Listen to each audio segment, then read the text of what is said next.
Hey guys, tonight we're time traveling to an era with more top hats than jobs and enough sideburns to supply a small mammal rescue.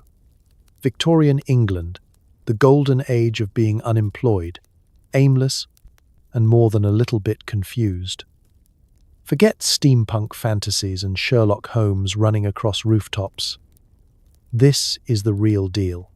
This is you, trying to survive in a world where unemployment benefits are a wild rumor. Your best friend is probably a pigeon, and the government thinks soup is a sufficient solution to existential dread. So, before you settle in, take a moment to like and subscribe, but only if you actually enjoy what I do here. Leave a comment telling me where you are listening from and what time it is for you. Now, dim the lights. Turn on a fan. Lock the door so a desperate Victorian doesn't wander in and ask you for spare change. And get comfortable. Let's pause for a second. Have you ever wondered what unemployment really looked like in Victorian times? Did people just wander the foggy streets shouting, "Spare farthing, sir?" Or was it more like aggressively staring at bread and hoping it blinked first? Was there really that much smog? Or was that just everyone's collective will to live burning off? Did you get fired by telegram? Could you survive on gruel and side eyes? Would you actually use a public bath? Or just accept the body odor as a life companion? And what, exactly, did one do all day without TikTok, LinkedIn, or existential podcasts? Well, congratulations. You've just woken up in 1852, the year London hit peak unemployment and peak questionable facial hair.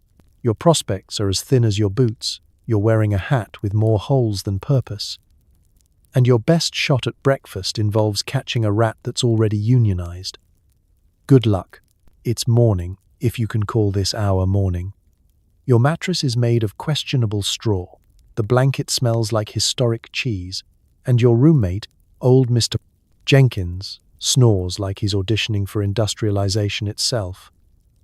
Welcome to unemployment. Victorian edition, where even your pillow is judging you.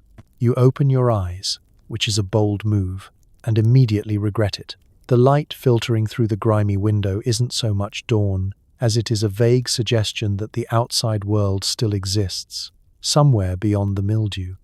The air inside the workhouse is a bracing cocktail of coal dust, cabbage, and that special aroma known as communal hardship. You try to remember the last time you woke up without the soundtrack of creaking beds and half a dozen grown men coughing with the vigor of a Dickensian chorus line. It's been a while. There's no alarm clock in this world, unless you count the bell that rings at a pitch designed to make your soul leave your body. The bell means wake up, line up, and try not to look too unemployed while doing it. You roll over and immediately regret that too. The straw mattress has shifted again, exposing you to the raw, splintered bed frame. It's like acupuncture, if acupuncture was invented as a punishment. Somewhere across the dormitory, someone starts humming what might be a hymn, or might just be a warning. Mr. Jenkins mutters something about the good old days, which you suspect never actually happened. You'd ask him about it, but you're not sure you can handle the story for the 15th time. He stretches and yawns, his breath rolling over you like an industrial accident. And you briefly consider making fresh air your life's mission. You sit up and scan the room. The workhouse, for all its charitable intentions, looks suspiciously like a prison. Iron bedsteads, peeling paint, and lines of blankets that have seen more centuries than some royal families. Each bed is marked by its occupant's meager possessions: a dented tin mug, a tattered boot, and, if they're lucky, a single spoon, polished not by silver cleaner, but by years of hopeful licking. Getting dressed isn't so much a process as it is an exercise in disappointment. Your shirt is exactly where you left it, on the floor, under your roommate's left foot.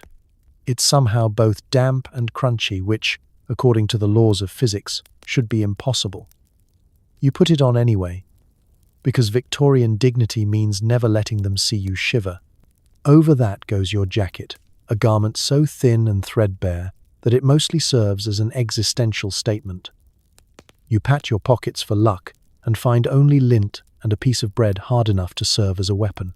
Someone coughs, someone else groans, and then comes the morning roll call, every bit as fun as it sounds. The matron, whose main hobby is finding people to blame, marches through the aisles like a general inspecting an army that's already surrendered. Up, up.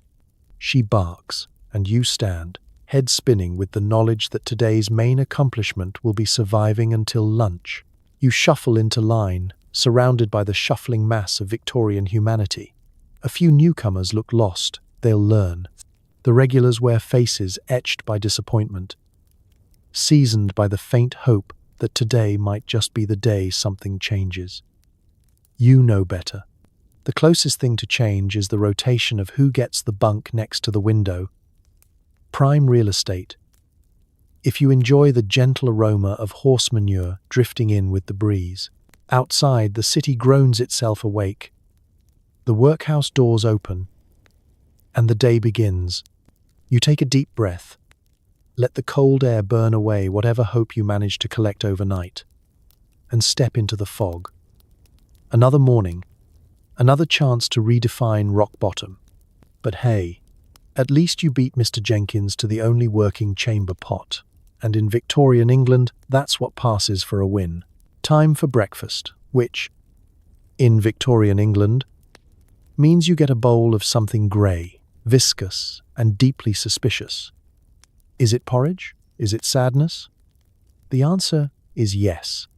Savor that first bite. It tastes like crushed dreams and maybe, on a good day, an oat. There are, in theory, food groups in Victorian England. Most of them are brown, grey, and liquid with mysterious floaters. Breakfast in the workhouse doesn't care about your macros, your keto plan, or your burning need for antioxidants.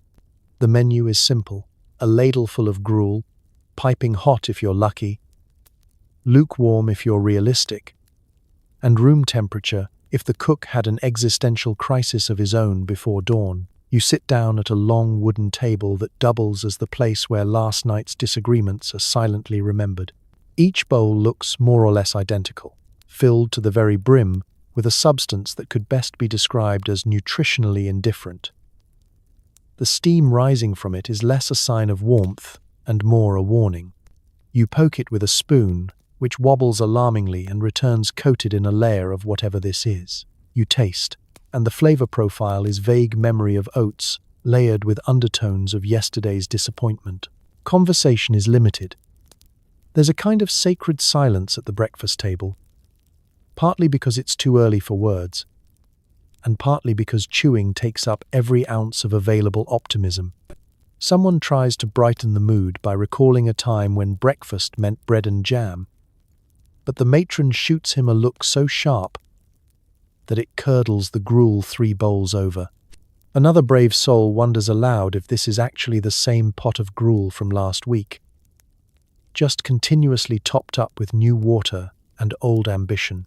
Somewhere, someone asks the perennial question, "Do you think this is meat?" A hush falls. You all glance down at your bowls, weighing the odds. No one is willing to risk hope so early in the day. In truth, the closest you've come to protein is when a particularly adventurous fly met its end near the pot last Thursday. The ritual of breakfast involves careful rationing. You know that after this meal, lunch is a far-off, uncertain prospect, and dinner is a myth invented by the wealthy to sell cookbooks. You try to eat slowly, drawing out the experience, but gruel waits for no one. It's already cooling, developing a skin so robust it might qualify as its own species. You look around the room, observing the hierarchy of bowl scrapers and crust scavengers. The old-timers have their techniques, stirring from the bottom to dredge up the elusive flavor pocket, or adding a pinch of stolen salt, if they're feeling bold. Once, someone tried to swap bowls with the cook, hoping for a thicker consistency. He was never seen again, at least not at breakfast. As you eat, you can't help but compare this to modern times. Today, breakfast means cold brew, eggs, Benedict, or, if you're feeling wild, avocado toast. In Victorian England, Breakfast means getting through another morning without your internal organs sending a formal complaint. You start to daydream about a future where breakfast arrives in boxes and nobody ever has to explain what exactly is floating in it. Still, there is a kind of camaraderie here. You're all in this together, bonded by the unspoken agreement that no one will ask what's in the gruel, and no one will judge if you lick the bowl clean. Some even manage a smile, a nod, or a joke about going back for seconds, which is both a fantasy and a cry for help. At last, you finish the last bite, if bite is the right word. You lean back, oddly comforted by the familiar misery. Breakfast in Victorian England isn't about nourishment. It's about survival, solidarity, and learning to laugh in the face of culinary adversity. Congratulations. You've survived another round with the existential crisis gruel.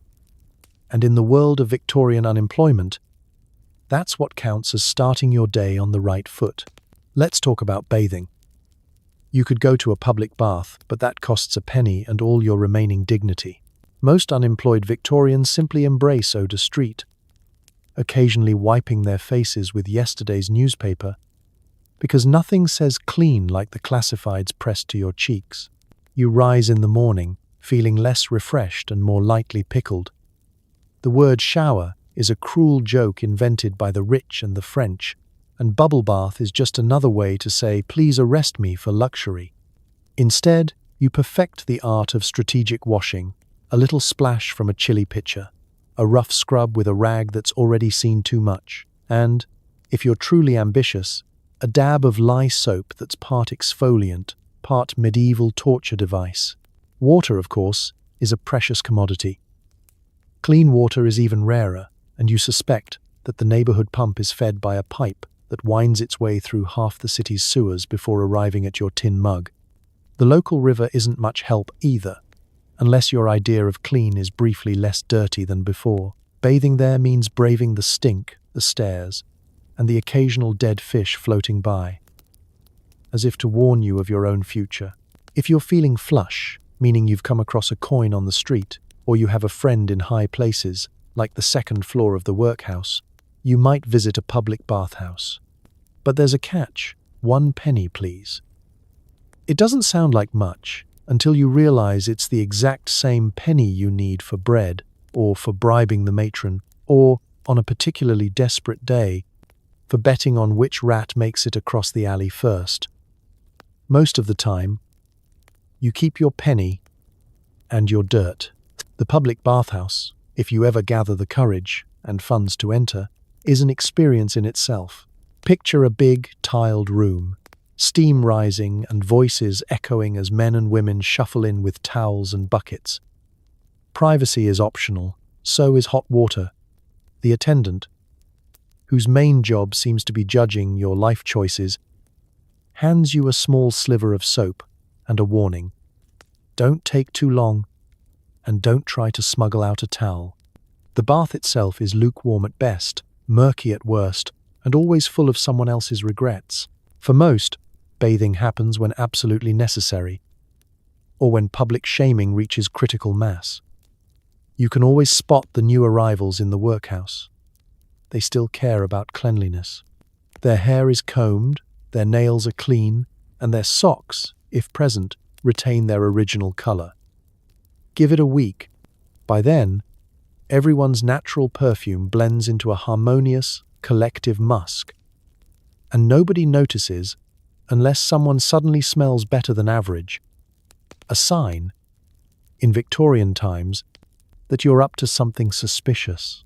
Instead, personal hygiene becomes creative. You might splash a little gin behind the ears, if you can afford it, or borrow a few flower petals from a neighbor's window box for an improvised scented sachet. Some rub themselves with vinegar, others swear by ash, and a few true visionaries attempt to dry clean their shirts with the wind and a brisk walk through the fog. The result is, well, unique. It's important to remember, in Victorian England, everyone stinks, but it's a social equalizer. Odor is democracy in action. Forget perfume ads promising irresistible allure. In this world, fresh means not the worst. If anyone complains, you remind them that Queen Victoria herself lived in a time before deodorant, and she got along just fine. So, as you drift off tonight, be grateful for your hot showers and gentle soaps. In Victorian England, a full bath is a rare event, less a routine and more a rumour, whispered about in the dark and seldom proven. Here, you don't wash away your problems. You just layer on a bit more dignity, one classified ad at a time. How do you dress for a job you don't have? Easy, wear everything you own all at once. If you're lucky, your jacket has only 3 holes, and your boots are waterproof because they're missing the soles. Fashion isn't about style, it's about surviving a puddle. Victorian unemployment brings new meaning to the phrase layering season. Your wardrobe isn't a statement, it's an act of self-defense. Each morning, you wake to the cold reality that the only thing standing between you and hypothermia is the sum total of every scrap of fabric you possess. So on goes the undershirt, more a suggestion than an actual garment, followed by a vest that was last fashionable during the Napoleonic Wars. If you own 2 shirts, you are both envied and suspected of being genteel. Socks, if you have them, are a patchwork of hope and ancient repairs. You slide them onto feet already aching from yesterday's walk through cobblestone streets and half-frozen gutters. Next come the trousers, baggy at the knees and tight at the waist, held up by a belt that's seen better centuries. Suspenders are a rare luxury, unless you fashion a pair out of leftover string, in which case you risk both social disgrace and spontaneous trouser drop at a crucial moment. Outerwear is less about matching and more about quantity. The jacket, the cloak, the spare scarf that doubles as a blanket at night, every layer adds warmth and subtracts from your ability to move your arms. There's a reason no one in the Victorian era ever did jazz hands. It was physically impossible. If you own gloves, they're fingerless by design or by attrition. Either way, your hands still go numb, but at least you look ready to finger paint your way into the underworld.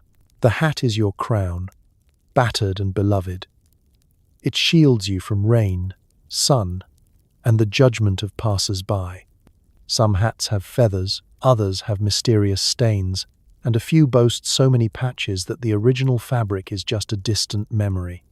If you don't own a hat, you improvise. A handkerchief, a folded newspaper, or, in truly desperate times, a cabbage leaf. You learn quickly that confidence is the best accessory, especially if your outfit is more Frankenstein than fashion plate. For shoes, the only real rule is, don't look inside. Soles may be optional, toes often exposed.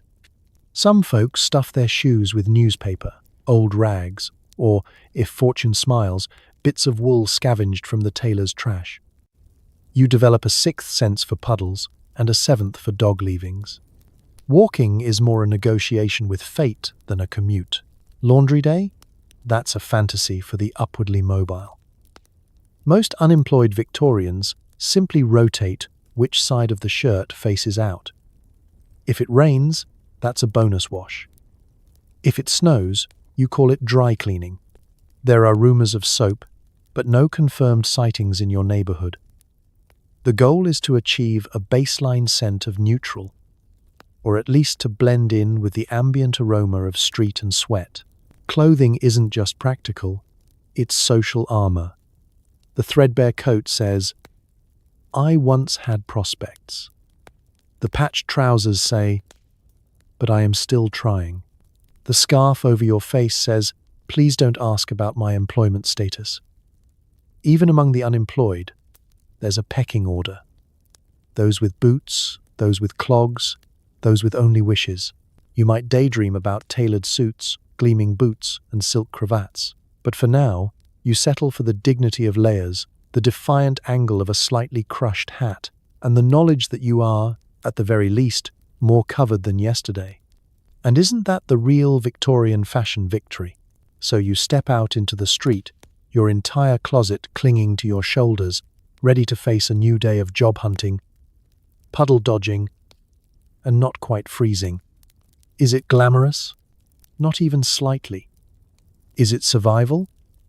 Absolutely. In the world of Victorian unemployment, the best dressed are simply the last ones to admit defeat. The Victorian unemployed mastered the fine art of looking productive, leaning against a lamppost with purpose, strolling with a brisk, urgent walk to nowhere, or reading the same help wanted sign for the 30th time. If anyone asks, you're on your way to an opportunity. You wake up every morning, slip into your patchwork finest, and prepare yourself not for work, but for the delicate ballet of public deception. Because in Victorian England, to be unemployed is not just to lack a job, but to carry the weight of every neighbour's suspicion. Appear idle and you're a troublemaker, a radical, or, worst of all, a loafer, so you develop skills, not the kind that land you a position at the textile mill, but the kind that allow you to move through the city undetected by both truant officers and your Aunt Mildred. Your first trick is the purposeful meander. This advanced technique involves picking a direction and walking briskly, chin up, as though you're late for something critical. Maybe a coal delivery, maybe an emergency meeting of the secret society of unemployed gentlefolk. The key is never to look uncertain. If you must stop, do so with an air of impatience. Glance at the nearest clock tower, sigh as if someone else is running late, and tap your foot with the slow, simmering anger of a man who has been stood up by destiny. Lamp posts are your allies. Lean against one with a posture that says, I am resting only because my important day is so physically demanding. Hold a folded newspaper. Occasionally, raise it as though you're checking the job listings for the very first time, then shake your head in solemn disappointment. Bonus points if you manage to make eye contact with a passerby and mutter, another opportunity gone. They'll feel both sympathy and mild envy for your commitment to the grind. There's also the invisible job interview. This is where you sit on a public bench, nodding gravely as if receiving important instructions from a manager only you can see. Throw in an occasional frown, then scribble something on a scrap of paper. You can write anything. Your shopping list, the name of your imaginary employer, or a detailed account of the pigeon's pecking order in the park. The goal is not to be believed, but to avoid being questioned. When all else fails, you revisit the same help wanted sign. You stand in front of it, arms crossed, studying it with the intensity of a detective in a penny dreadful. The sign hasn't changed in months, but if anyone asks, you're considering your options. Perhaps you're waiting for the right fit, or negotiating salary. No one ever needs to know that the only thing you're negotiating is whether to have your next existential crisis before or after lunch. If you're feeling ambitious, you can try volunteering for community improvement. This involves moving a pile of stones from one side of the street to the other, pausing frequently to wipe your brow and consult with equally unemployed friends. If someone official walks by, switch to a task that looks more urgent, like inspecting the public fountain for leaks or measuring the street with a string. You are not loitering. You are conducting a survey. Of course, sometimes you're caught off guard. Maybe a distant cousin spots you while you're perfecting your lamppost lean. Quick thinking is required. You announce that you're on a break from a very important new position. Assistant to the assistant's assistant at the Foundling Hospital, perhaps. No one will check. In modern terms, it's like aggressively replying to emails with my last message, or attending a meeting that could have been an email. In Victorian England, you do what it takes to maintain the illusion of purpose. You are an artist, painting the world with the brushstrokes of busyness. And if you do it right, you might even convince yourself, for a moment, that you're not just waiting for life to change, but playing an essential role in the world's most elaborate charade. At the end of the day, looking busy is its own kind of survival. It's time to find work. Unfortunately, so is everyone else. Every shop, mill, and factory displays the same sign: no vacancies. But you keep searching because hope is free, even if everything else costs at least a farthing. You begin your journey with a confidence that lasts exactly 3 steps out the door. Job hunting in Victorian England is a ritual as time-honored as disappointment itself. The first rule? Dress up, meaning put on your cleanest dirty shirt, flatten your hat as best you can, and practice your "I am a trustworthy and definitely not desperate citizen" face in the nearest cracked mirror. You join the masses heading out into the city, each person carrying the same hopeful, haggard look, as if this might finally be the morning Lady Luck forgets how much she dislikes you. You hit the main street, where the help-wanted boards stand like shrines to broken dreams. Every posting is either out of date, meant for someone else, or requires experience in a job that doesn't exist. Must have 5 years' experience as a left-handed cooper or seeking footman. Must be able to carry a silver tray, a tune, and the entire weight of the family's disappointment. The competition is fierce, the opportunities scarce. And you quickly discover that networking in Victorian times means standing in line and commiserating over who smells the least like despair. You visit the butcher. No luck. He's already hired his nephew, who, by the looks of it, can't tell a shank from a shoehorn. At the bakery, you inquire about a position, but the owner shakes his head and gives you a stale roll out of pity. You cherish it. It's more than you got from the cobbler, who tells you to come back in the spring. Maybe the shoes will have multiplied. Factories loom on the edge of the city, coughing up smoke and promises. You make the trek, heart-pounding, rehearsing your best "please hire me" speech. At the door, you join a line of men and women that winds all the way down the street, each person clutching a recommendation letter, a battered hat, or, for some, just raw optimism. The foreman comes out, looks you all over, and declares, "We're full up, try next week." Hope wobbles, but you keep going. There are advertisements in the newspaper, of course, but most of them are little more than creative writing exercises for the bored middle class. Exciting opportunities abroad means, would you like to die building a railway in South America? Wanted. Companion for elderly widow is code for be prepared to haunt the house more than the actual ghosts.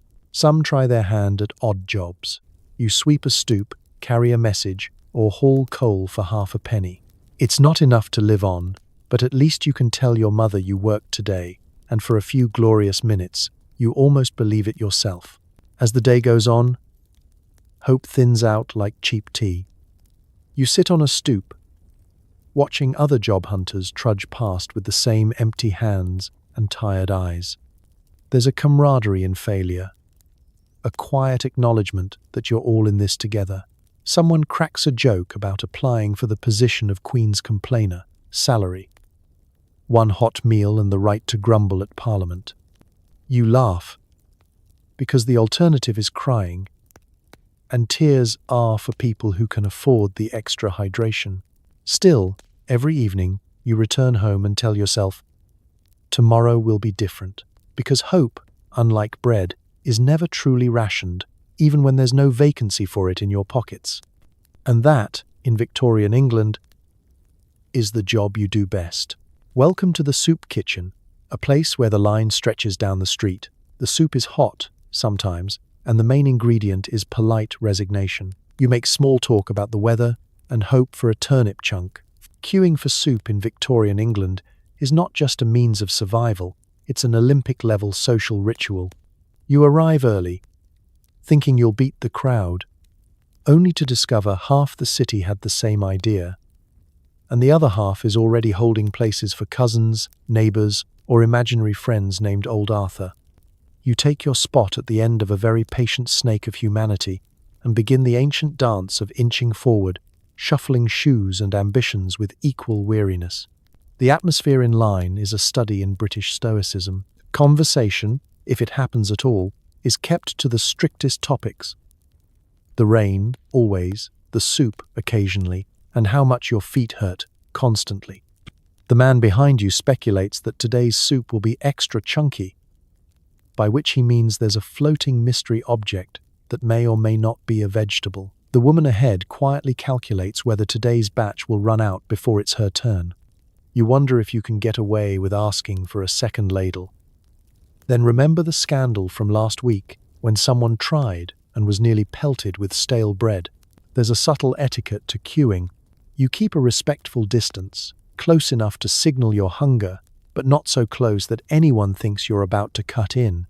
Cutting in line is a cardinal sin, punishable by fierce glares and whispered gossip that will haunt you for months. There are, of course, queuing pros, the old-timers who know every loophole, from strategic chatting with the volunteers to developing line buddies who will save your spot if you have to dash for a sudden cough or an urgent existential crisis. Eventually you reach the doorway. This is the threshold of hope, a place where the aromas of simmering broth waft out into the street, mingling with the less appetizing scents of city life.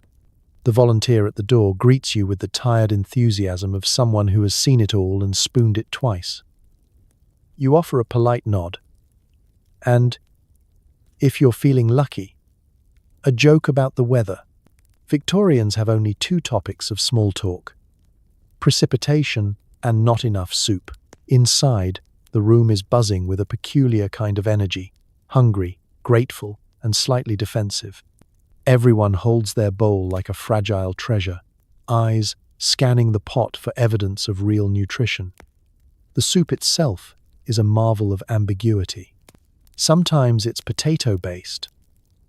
Sometimes it's assorted root vegetables and hope. Occasionally, the cook gets creative and adds barley, making the whole affair a bit more exciting and slightly more chewable. You claim your portion, and, if fortune favors you, there's a visible chunk of something that once grew in soil. You take your seat at a long wooden table, careful not to spill a drop, and join the chorus of slurping, sighing, and the occasional enthusiastic for morale. Etiquette dictates you eat slowly. Rushing your soup is a sign of both poor manners and poor strategy, as it only gets you back in the queue faster.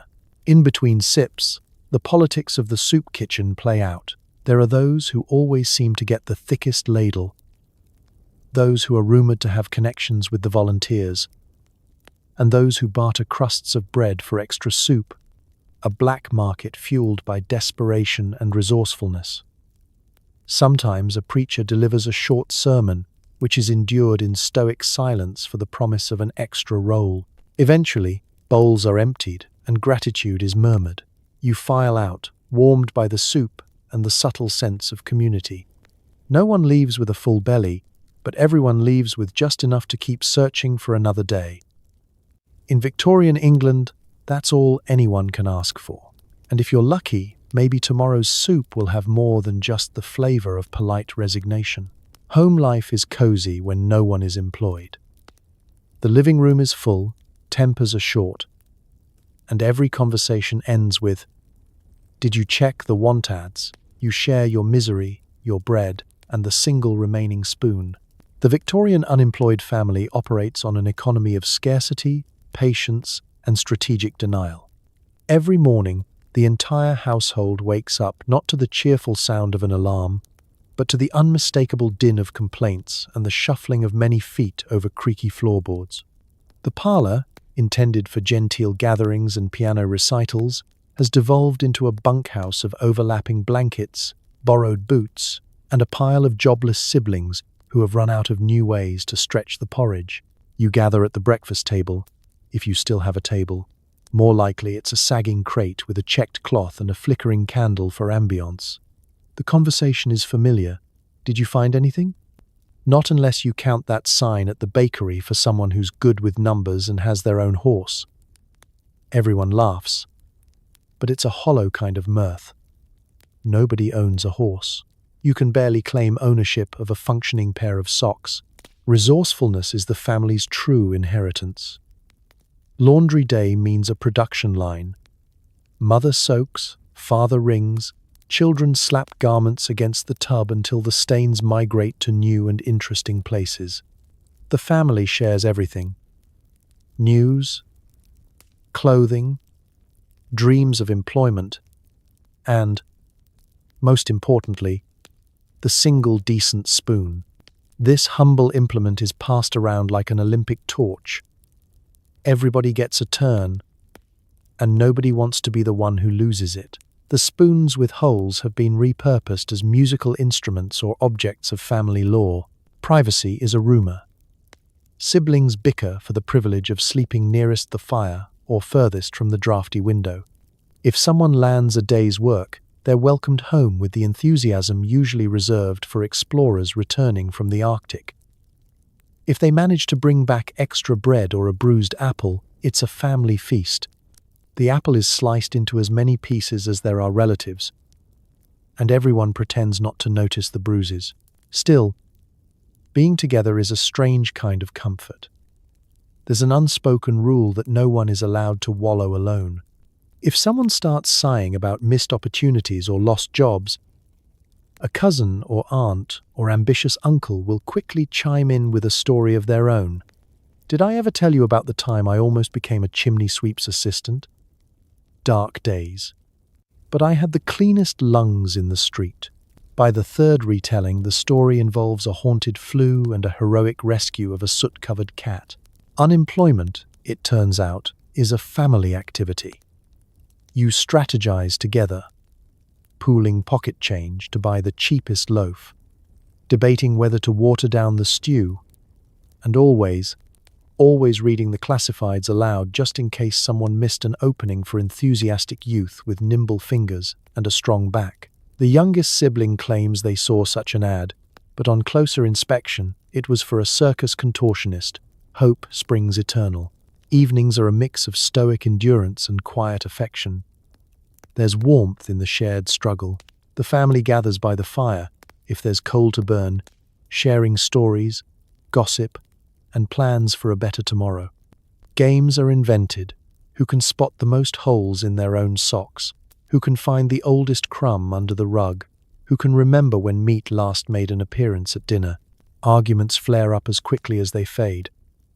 Someone is always accused of hiding the good bread. Another is suspected of using the last of the lamp oil.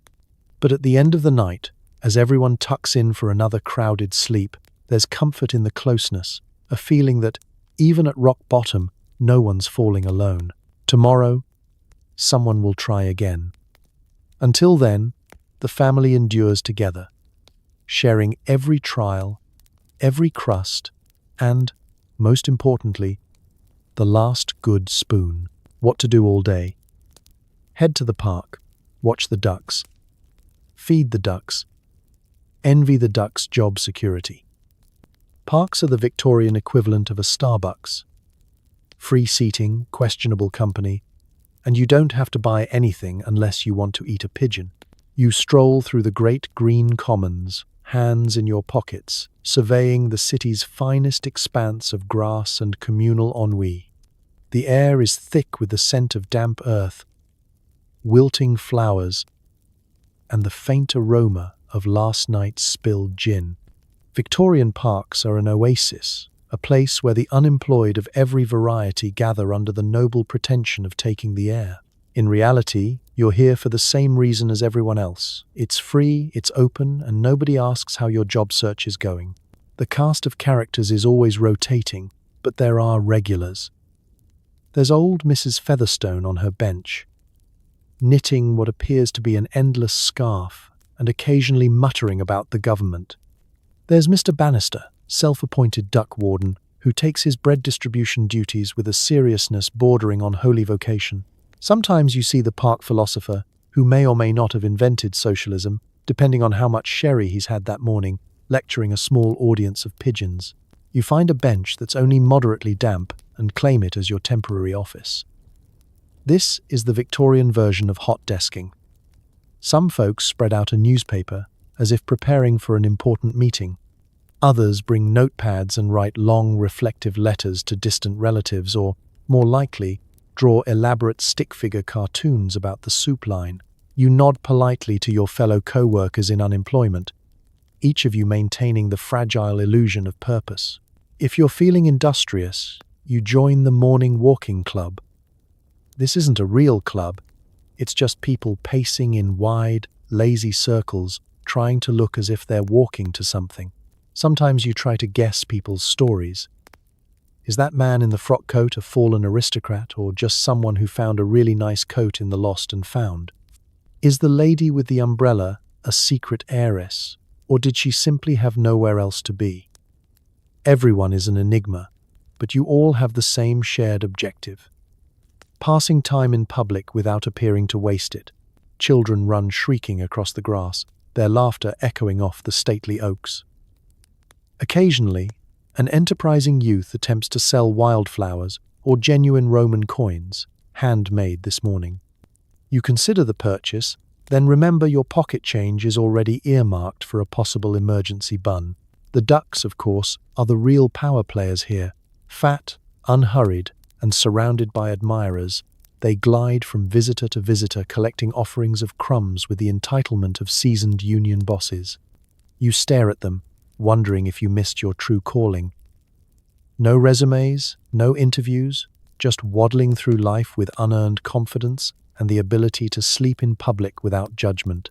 Sometimes, if you linger long enough, you're treated to impromptu entertainment, a fiddler playing for pennies, a troupe of ragged mimes, or an orator delivering passionate speeches about reform to an audience of dogs and daydreamers. You join in the polite applause, grateful for any distraction from the endless loop of worry and hope that is the soundtrack of the unemployed. You watch the clouds pass. Trade news with an acquaintance who may be your cousin, no one's quite sure, and reflect on your options. For a brief, golden moment, you forget the pressing reality of rent and bread. In the park, time stands still. Here, at least, everyone is equal, and the only competition is for the sunniest patch of grass or the friendliest duck. As afternoon fades, you gather yourself, nod to the ducks, who ignore you, as is their right, and rejoin the tide of the jobless heading home. You didn't find work today, but you did find a moment of peace among the pigeons and philosophers. A victory, however small, in the great green co-working space of Victorian England. The weather in Victorian England is a character in its own right.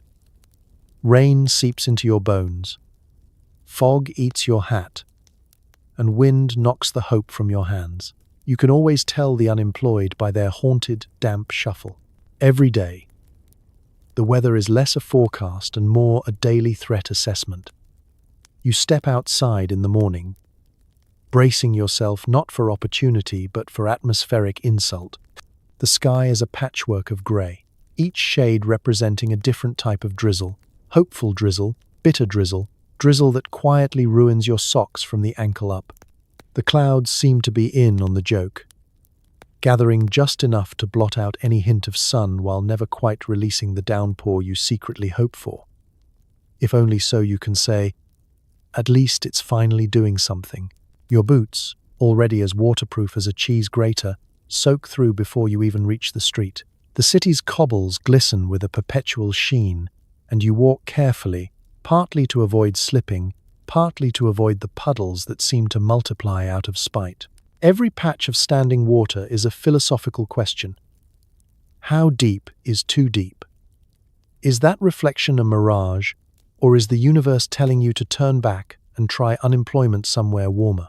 The famous London fog rolls in, sometimes a thin mist, sometimes so thick you can barely see your own disappointment. It's a living, breathing thing, this fog. It sneaks into your coat, clings to your eyelashes, and turns every street lamp into a glowing, ghostly orb. You catch glimpses of other souls through the haze. Silhouettes trudging along, umbrellas at half-mast, hats pulled low. You nod in silent solidarity. Another day. Another battle lost to the weather. Then comes the wind, not content to simply blow, but to personally seek you out and remind you who's boss. It rushes through the alleyways, upending newspapers, snatching hats, and occasionally launching someone's prized scarf into the next borough. You grip your clothing tightly, knowing that if the wind doesn't undress you, it'll at least rearrange your dignity. Occasionally, the sun makes an appearance, peeking shyly through the clouds like a celebrity who regrets their decision to go outside. On these rare occasions, the city glows, spirits lift, and the parks fill with hopeful loungers. But just as quickly, a rogue cloud rolls in, and the sunshine is over, cancelled for the foreseeable future. The unemployed are uniquely attuned to these weather patterns. You can spot your fellows by their damp hems, their hopeful glances at the sky, their tendency to shelter under anything with an overhang, doorways, bridges, the generous arch of a particularly robust goose. There is an unspoken code. If someone is already shivering in your chosen nook, you move on without complaint. After all, tomorrow, it might be you hunched in that same spot, giving up on dryness and dreaming of a hot bath. Modern folk talk about seasonal depression as if it's a novelty. In Victorian England, it's just called life. Every cough, every drafty window, every sock that squelches when you walk, it all adds up. Still, you adapt. You learn to dry your boots by the fire, if you have one, to layer your clothes like a defensive onion, and to use yesterday's newspaper as both a rain shield and a conversation starter. Did you read the bit about the rain? Of course you did. As night falls, the streets shimmer with fresh rain, the fog thickens, and you trudge home, grateful for whatever shelter awaits. You hang your sodden coat by the door, wring out your hat, and curl up by the embers, listening to the wind whistle its eternal song of disappointment. And yet, through all the damp and drear, you survive. You adapt. You carry on, haunted and hopeful, waiting for the sun, or at least for tomorrow's drizzle to be a little bit less existential. Surprise! Victorian London had truant officers who would question why any able-bodied soul was loitering on a Tuesday. You learn to walk fast, look worried, and, if all else fails, hide behind a large, unemployed friend. You'd think, having survived childhood, you'd left behind the indignity of being chased for not being exactly where society expects you to be. Not in Victorian England. Here, the city's truant officers, grim men in stiff hats and tighter waistcoats, aren't just after wayward schoolboys. Their job is to ensure that everyone, young or old, is gainfully employed, or at least has the decency to look busy while being unemployed. It's a full-time cat-and-mouse game, except the cat has a clipboard, and the mouse is you, clutching yesterday's newspaper like a hall pass. The rules are simple. Don't linger. Don't smile too much. That's suspiciously idle. Never make eye contact with someone in a bowler hat unless you're prepared to recite your entire employment history and 3 plausible references. Loitering is, in the eyes of the truant officer, a crime only slightly less offensive than public nudity. Walking with purpose, on the other hand, even if you have absolutely no idea where you're going, is a sign of a productive citizen. You develop an arsenal of defensive maneuvers. The brisk walk and brow furrow is a classic. Simply march down the street as if you're late for a meeting that exists only in your imagination. Add a muttered blast. I'll miss the 10:15. And you're halfway to respectability. If challenged, you can always feign confusion and declare you're off to meet Mr. Smiggins of the board. No truant officer will admit he doesn't know every Mr. Smiggins in London. If you find yourself in a particularly tricky spot, perhaps resting too long on a park bench or pausing in front of a closed shop window, the next defense is camouflage. Slip into a group of bustling matrons, tag along with a delivery boy, or, if necessary, step behind a conveniently large and equally unemployed friend. Friends aren't just for sharing soup, they're for breaking the line of sight and confusing authority figures. There's honor among the jobless. Some days you try the fake errand. You dash into a shop, browse with feigned intensity, and emerge with nothing but a vague sense of accomplishment. If pressed, you announce you're just comparing the price of flour. If the officer persists, you mention you're looking for a rare brand of shoe polish, one only found on the far side of the city, and you simply must hurry. Others attempt occupation by proxy. Carry a tool, any tool, a broom handle, an empty basket, or the classic folded ladder. No one will ask why you're carrying it, because in Victorian England, if you're holding an object and looking slightly annoyed, you must be working. This method is so effective, it's rumoured a man carried the same plank back and forth across London for a month without question. He never found work, but his calf muscles were the talk of the street. Truant officers themselves are not monsters. They're often former members of the unemployed, promoted to positions of authority for their skill at appearing occupied. Sometimes they let you off with a warning, sometimes with a sympathetic sigh. But more often they deliver a lecture on industry and initiative, which is Victorian code for "stop making me look bad in front of my supervisor." At the end of the day, you return home, having survived another round of employment hide and seek. You hang up your hat, rub your tired feet, and wonder if tomorrow you'll finally fool the truant officer with your best move yet, the elusive invisible man on urgent business. Until then, keep your head down, your feet moving, and your excuses ready. After all, in Victorian London, sometimes staying out of trouble is the hardest work of all. Unemployment is not just a status, it's a crime against Victorian respectability. Your neighbours glance over with the subtlety of a searchlight, whispering that you're up to something. You wish you were. There's a certain look you get used to, half pity, half suspicion. It follows you down the street, lingers at your door, and peeks through the curtains of every home on your block. In Victorian England, to be without work is to exist under constant social surveillance. Everyone has an opinion, and none of them are particularly charitable. Mrs. Hargreaves next door always seems to be sweeping the front steps just as you walk by, her broom pausing in mid-air while she inspects your shoes for evidence of scandal. Across the road, old Mr. Phipps coincidentally adjusts his spectacles, determined to catch you in the act of anything. It's not just curiosity, it's a ritual.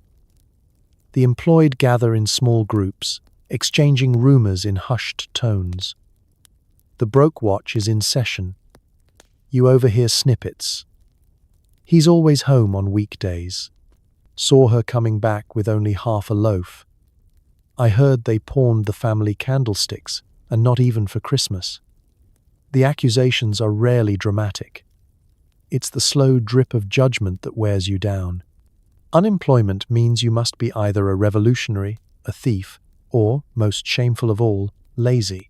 Even children aren't immune. They're dispatched as spies under the guise of running errands. Little Sally is sent to deliver a message, but really she's checking whether your curtains are drawn before noon. The neighbourhood dog, usually content to nap in the sun, seems to have become an accomplice, sniffing at your doorstep as if searching for evidence of criminal loafing. It's exhausting, this performance of innocence. You exaggerate your busyness for the neighbours, sweeping your own stoop 3 times a day, rearranging non-existent mail, pausing to consult a scrap of paper and nod thoughtfully. Sometimes you even invent errands. Yes, I must hurry, important appointment at the printer's. You do not specify what is being printed, or for whom. No one wants to be seen as idle. In the grand game of Victorian morality, doing nothing is practically a confession.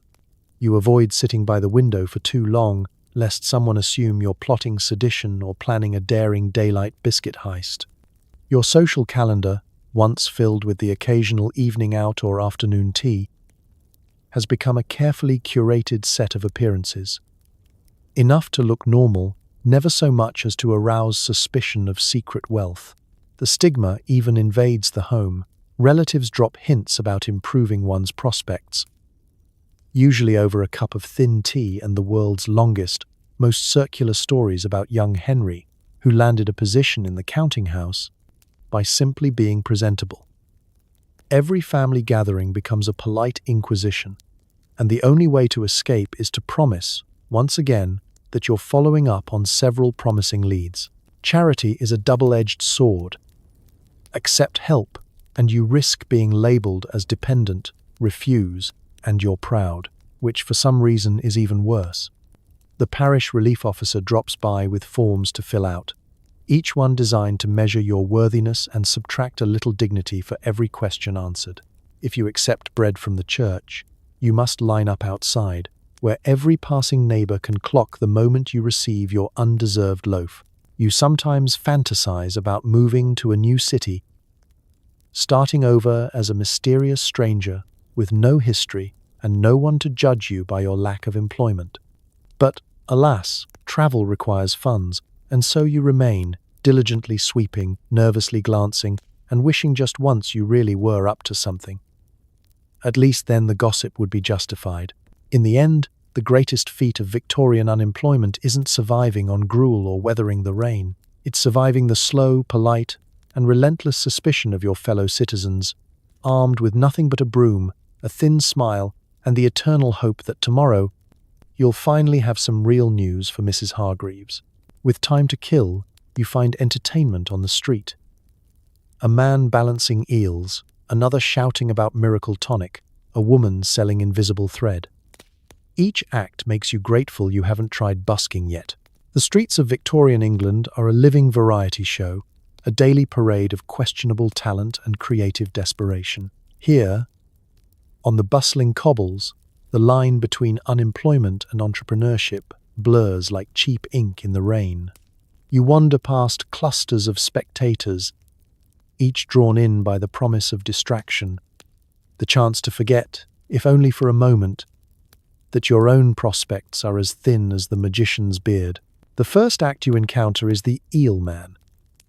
Nobody knows where he finds so many eels, but he balances them on his arms with the solemn dignity of a circus master.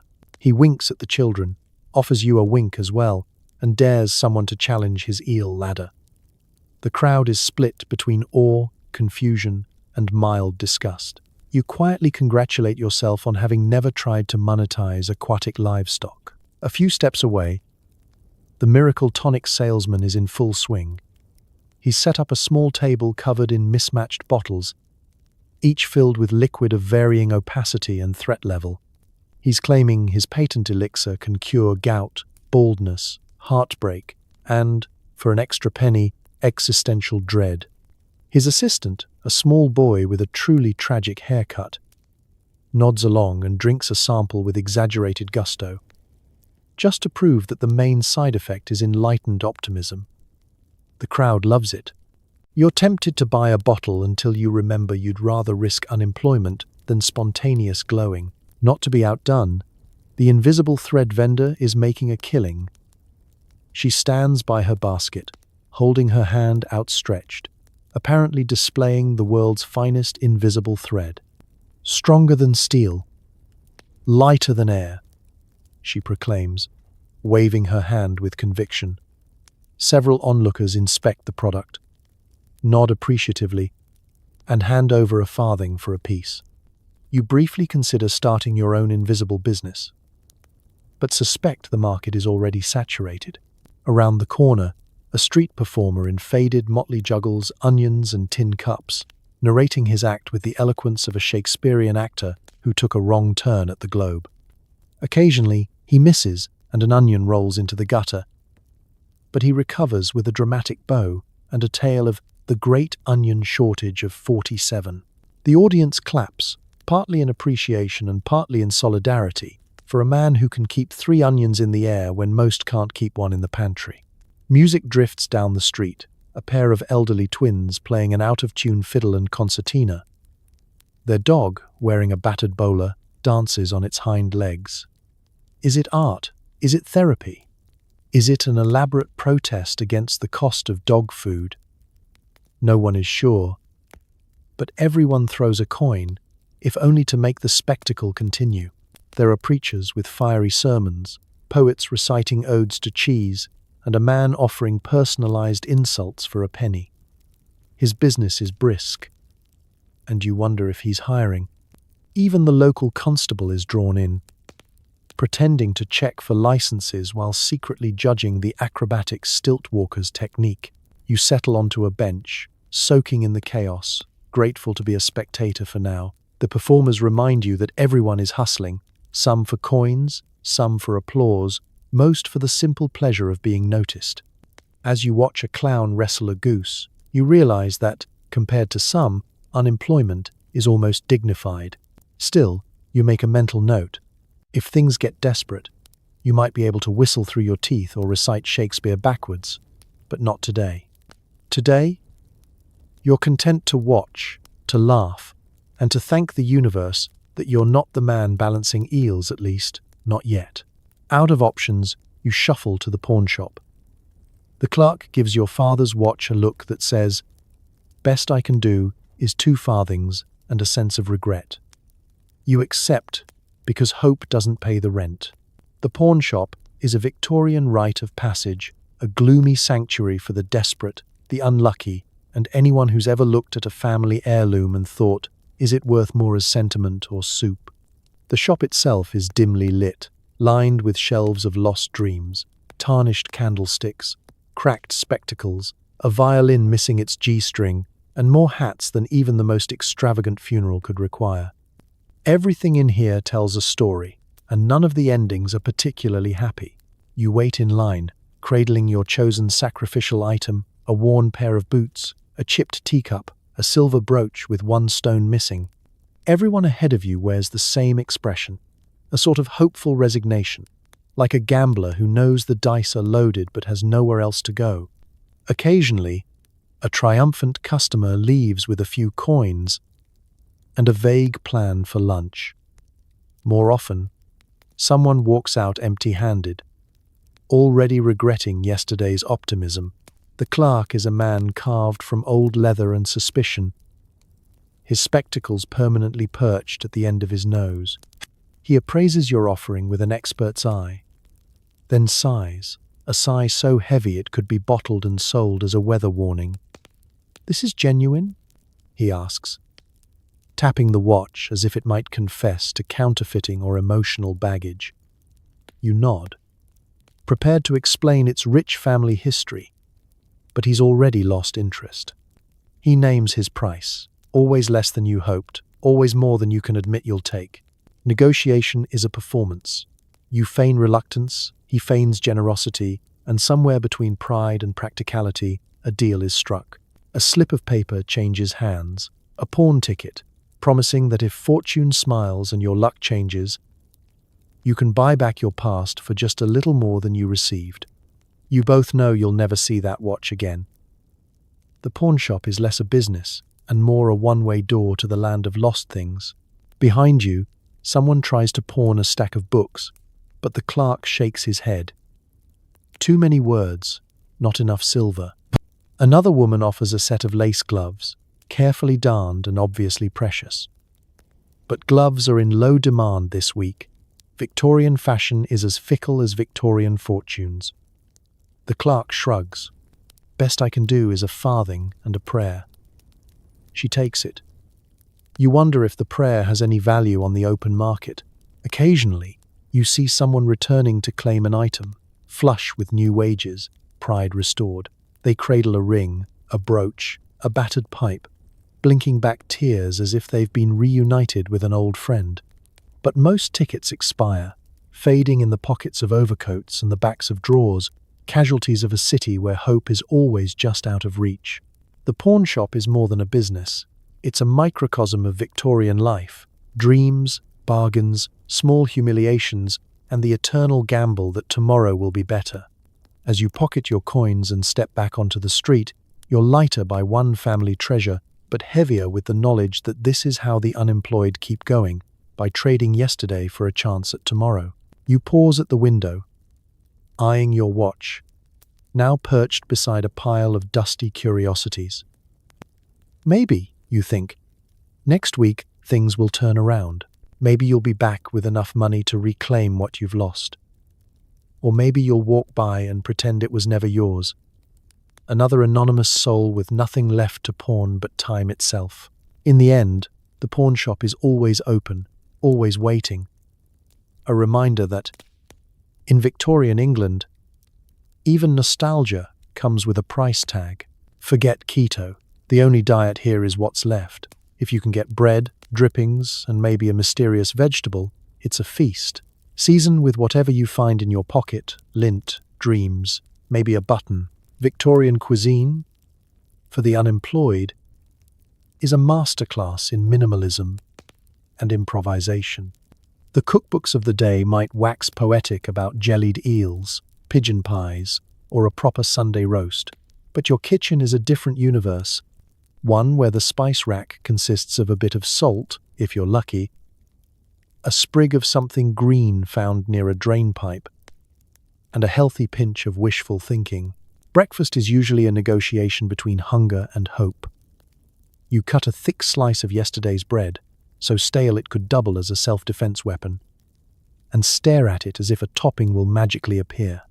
If you have a dab of drippings, those precious salty leavings from last week's bit of meat, you spread it with reverence. If you don't, you pretend the bread is cake and close your eyes as you chew. Lunch, when it arrives, is much the same. The centerpiece is soup, and the main ingredient is whatever you found while tidying up the pantry.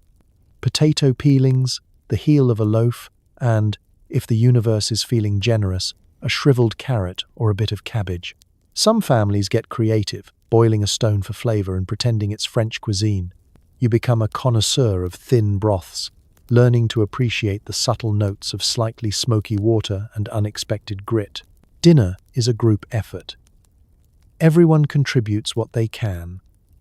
A crust of bread, a knuckle of bone, the last of the onions that have started to sprout a hopeful green hairdo. On rare, glorious occasions, there's meat, usually a sliver of bacon or a scrap of beef that's mostly gristle, boiled until surrender. You stretch it as far as possible, praying no surprise visitors arrive at mealtime.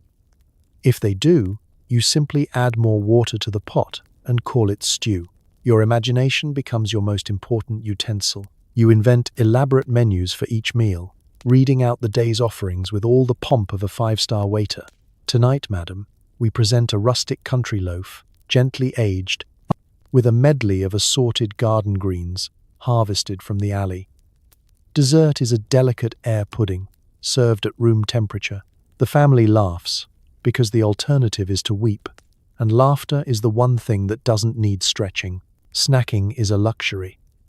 If you're lucky, you scrounge a handful of nuts, a bite of cheese or an apple, so mealy it counts as both fruit and a form of gentle exfoliation. The children barter with each other for the last crumb, or invent games to distract themselves from their growling stomachs.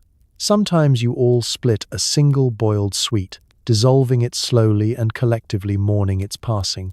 Compared to modern diets, the Victorian unemployed menu is refreshingly free from trends. No counting calories, no superfoods, no gluten-free promises or guilt over carbs. Bread is life. Drippings are gold. Every meal is an exercise in gratitude, creativity, and making do.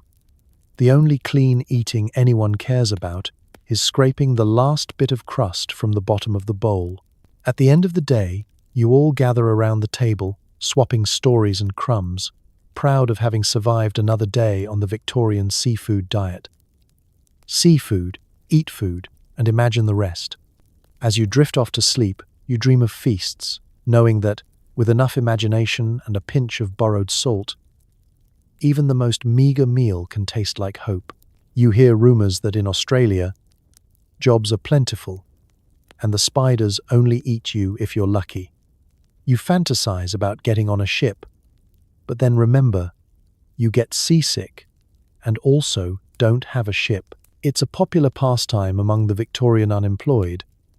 This business of dreaming about emigration, that magical escape hatch promising fresh starts, open land, and the hope that you might become someone who uses a fork twice a day.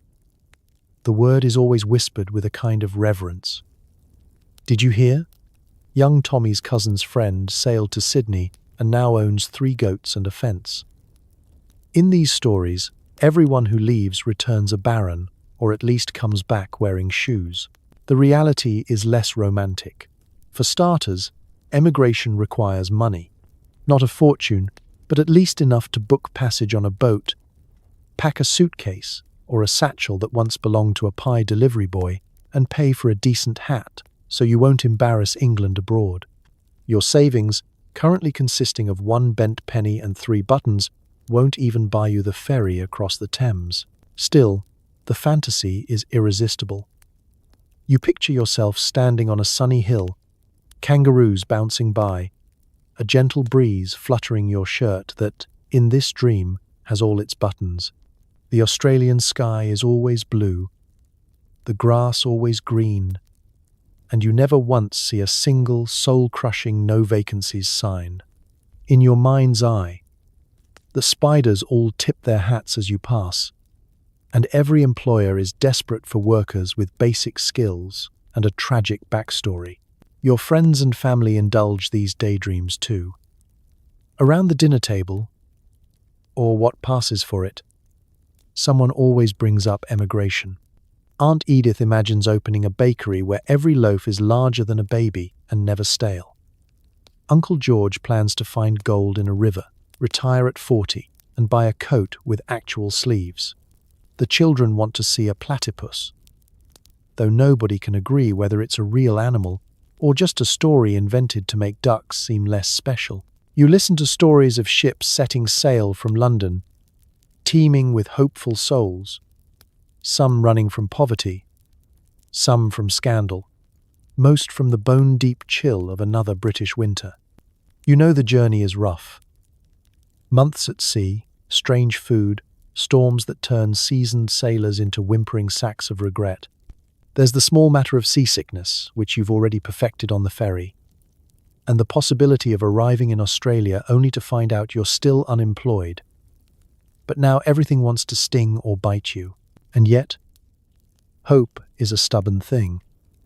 Every time the landlord raps at the door or the soup gets thinner, you revisit the emigration dream. What if you did manage it? What if you stepped off the ship and straight into a world where no one knows you once pawned your father's watch for a loaf of bread? What if the land of eucalyptus and opportunity really is waiting for you, dusty boots and all? Of course, reality always finds a way to interrupt. You snap out of your reverie when a neighbour's cat startles you, or a bit of soot drifts down the chimney onto your one good shirt. The streets of Victorian England may be cold, grey, and crowded, but at least you know where the best soup queue is and which puddles to avoid. So, for now, you stay put, letting your dreams travel while your body remains rooted firmly in the drizzle. Maybe one day you'll set sail for Australia, land of opportunity, sunshine, and aggressive wildlife. Until then, you tuck your emigration fantasies under your threadbare pillow and drift off, comforted by the possibility that tomorrow's world might be just a little bit bigger. If you ask for charity, prepare to answer 100 questions. Fill out a form with the world's smallest pencil, and explain why you aren't currently in prison. Relief is complicated, but so is starving. In Victorian England, the Parish relief system is a labyrinth built out of paperwork, suspicion, and the faint smell of institutional cabbage. To request aid is to embark on an odyssey of bureaucracy so convoluted. Even the most desperate soul begins to wonder if starvation would be simpler. Still, hunger is a powerful motivator, so you put on your bravest jacket, the one with the fewest visible patches, smooth your hair, and march into the parish office like a condemned man reporting for duty. The first obstacle is the parish clerk, a creature forged from cold tea, dust, and an unshakable sense of moral superiority. He greets you with a raised eyebrow that says, "Why aren't you working?" and a sigh that communicates, "I was hoping today would be less interesting." You're handed a form to fill out, 6 pages, double-sided, written in a font so small it might actually be Morse code. The pencil you're given is smaller than your sense of pride, and twice as likely to snap. The questions themselves are a work of art. Are you currently in possession of any assets, such as land, livestock, or a winning disposition? Do you own more than 1 pair of shoes? Are you, or have you ever been, a member of a suspicious organization, such as the Left-Handed Cobblers Guild? Every answer is met with a judgmental silence, as if each no is both expected and disappointing. Once the paperwork is completed, you're ushered into a smaller, colder room for the relief interview. This is where you must account for your entire life. Where you were born, what jobs you've held, who you've wronged, and why. Despite your obvious intelligence, look at you filling out forms. You are not currently gainfully employed. You're asked to provide references, people who can vouch that you're genuinely miserable and not just pretending for the joys of parish bread. Then comes the inspection. A parish official may visit your home, poking at your mattress, eyeing your crockery, and tutting at the state of your boots. If you've held back a spare crust or a hidden coin, now is the time to regret it. Everything is noted. Window, cracked, chair, wobbly, hope, minimal. Even if you pass the test, charity is never truly free. You receive relief with a side order of moral instruction. The rector gives you a pamphlet on industrious virtue and a speech about the dangers of idleness. You nod politely, resisting the urge to mention you've been industriously filling out forms for 3 days straight. Collecting your relief, whether it's bread, coal, or the dreaded workhouse ticket, requires a final display of humility. You stand in line with your neighbors, all pretending not to recognize each other, all wishing they were anywhere else. There's a delicate social dance. Accept too much help, and you risk whispers about dependence. Accept too little, and you're suspected of false pride. Either way, someone is always watching, counting, judging. Back at home, you unpack your meager spoils and remind yourself, this isn't forever. Tomorrow you'll look for work again. Or maybe you'll invent a new reason for the parish clerk. I'm here about the special grant for unemployed left-handed eel jugglers. The worst he can do is give you another form.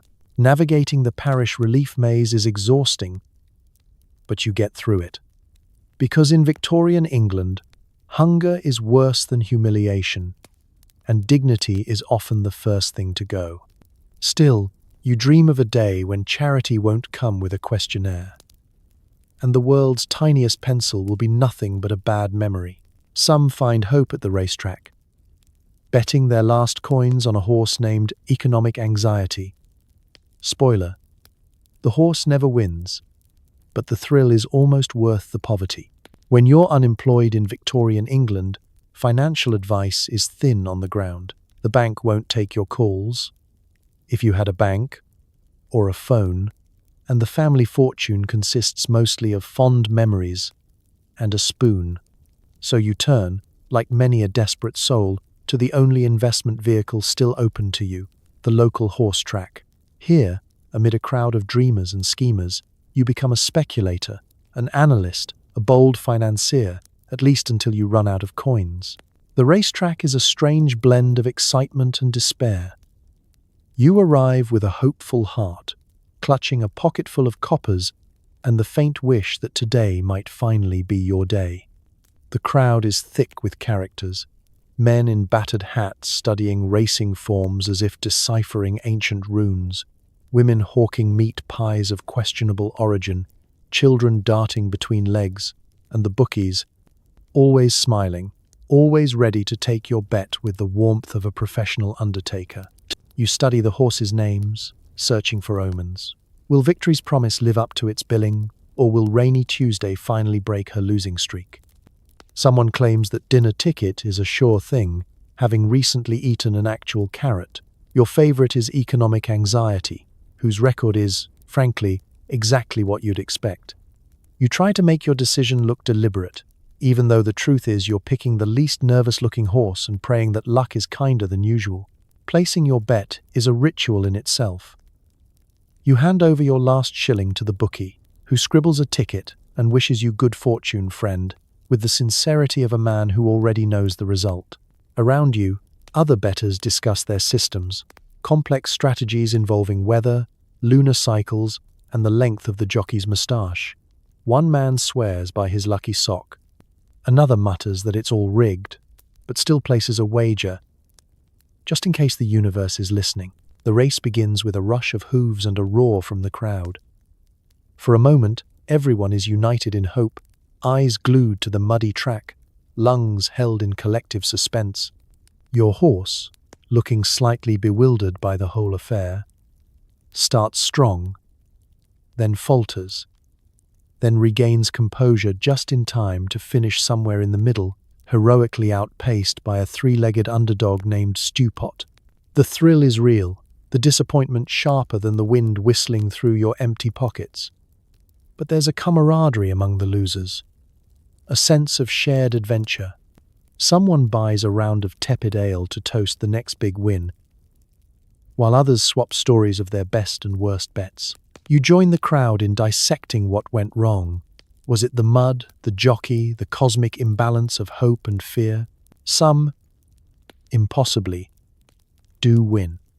They dance and cheer, waving fistfuls of coins and swearing they'll never work another day. By next week, most of them are right back in the queue, a little poorer but still rich in stories. For the rest, the racetrack is just another way to pass the time, a place to exchange dreams for a brief, exhilarating rush. You walk home, lighter in the wallet but oddly comforted. At least for a few hours you believed in possibility. Tomorrow the search for work continues. But tonight, you drift off dreaming of one good horse and the distant promise of a lucky break, a sleep story, after all, that never quite runs out of hope. As night falls, the police begin their rounds, and every unemployed soul must become invisible. Sleep under a bridge? Risky. Sleep in the park? Popular. Sleep at all? Unlikely. Night in Victorian England is a delicate, anxious affair for those without steady work or a steady roof. The city darkens, not just with the absence of sun, but with the silent patrol of the peelers, those stoic constables with lanterns and keen noses for anyone who might be loitering without the decency of a fixed address. You learn quickly that rest is a luxury, and being found at rest in the wrong place is an invitation to a night in the cells, where the accommodations are less cozy and more stone and regret. You weigh your options with the care of a general plotting retreat. The park, while scenic by day, transforms after dark into the city's unofficial hostel. Benches fill up quickly with those brave enough to risk a chilly breeze and the odd curious hedgehog. The best spots are claimed by sundown, near enough to the lamps for safety, but far enough away to avoid a constable's casual sweep. Sometimes you join a cluster of other night wanderers, huddling for warmth, each person pretending not to hear the stomachs growling on either side. For the truly daring, there's the space beneath the bridge. It promises shelter from the rain and a certain rugged romance, if you consider the company of river rats and last week's lost hat romantic. But a bridge is also the first place a constable will check, waving his lantern, ready to poke the unfortunate awake and demand an explanation for their horizontal ambitions. Alleyways are another favorite, provided you can find one that doesn't reek of last month's cabbage. Here, you can tuck yourself into a quiet corner and hope that nobody mistakes you for a pile of laundry. If you're lucky, you'll find an overhang to keep the rain off your boots.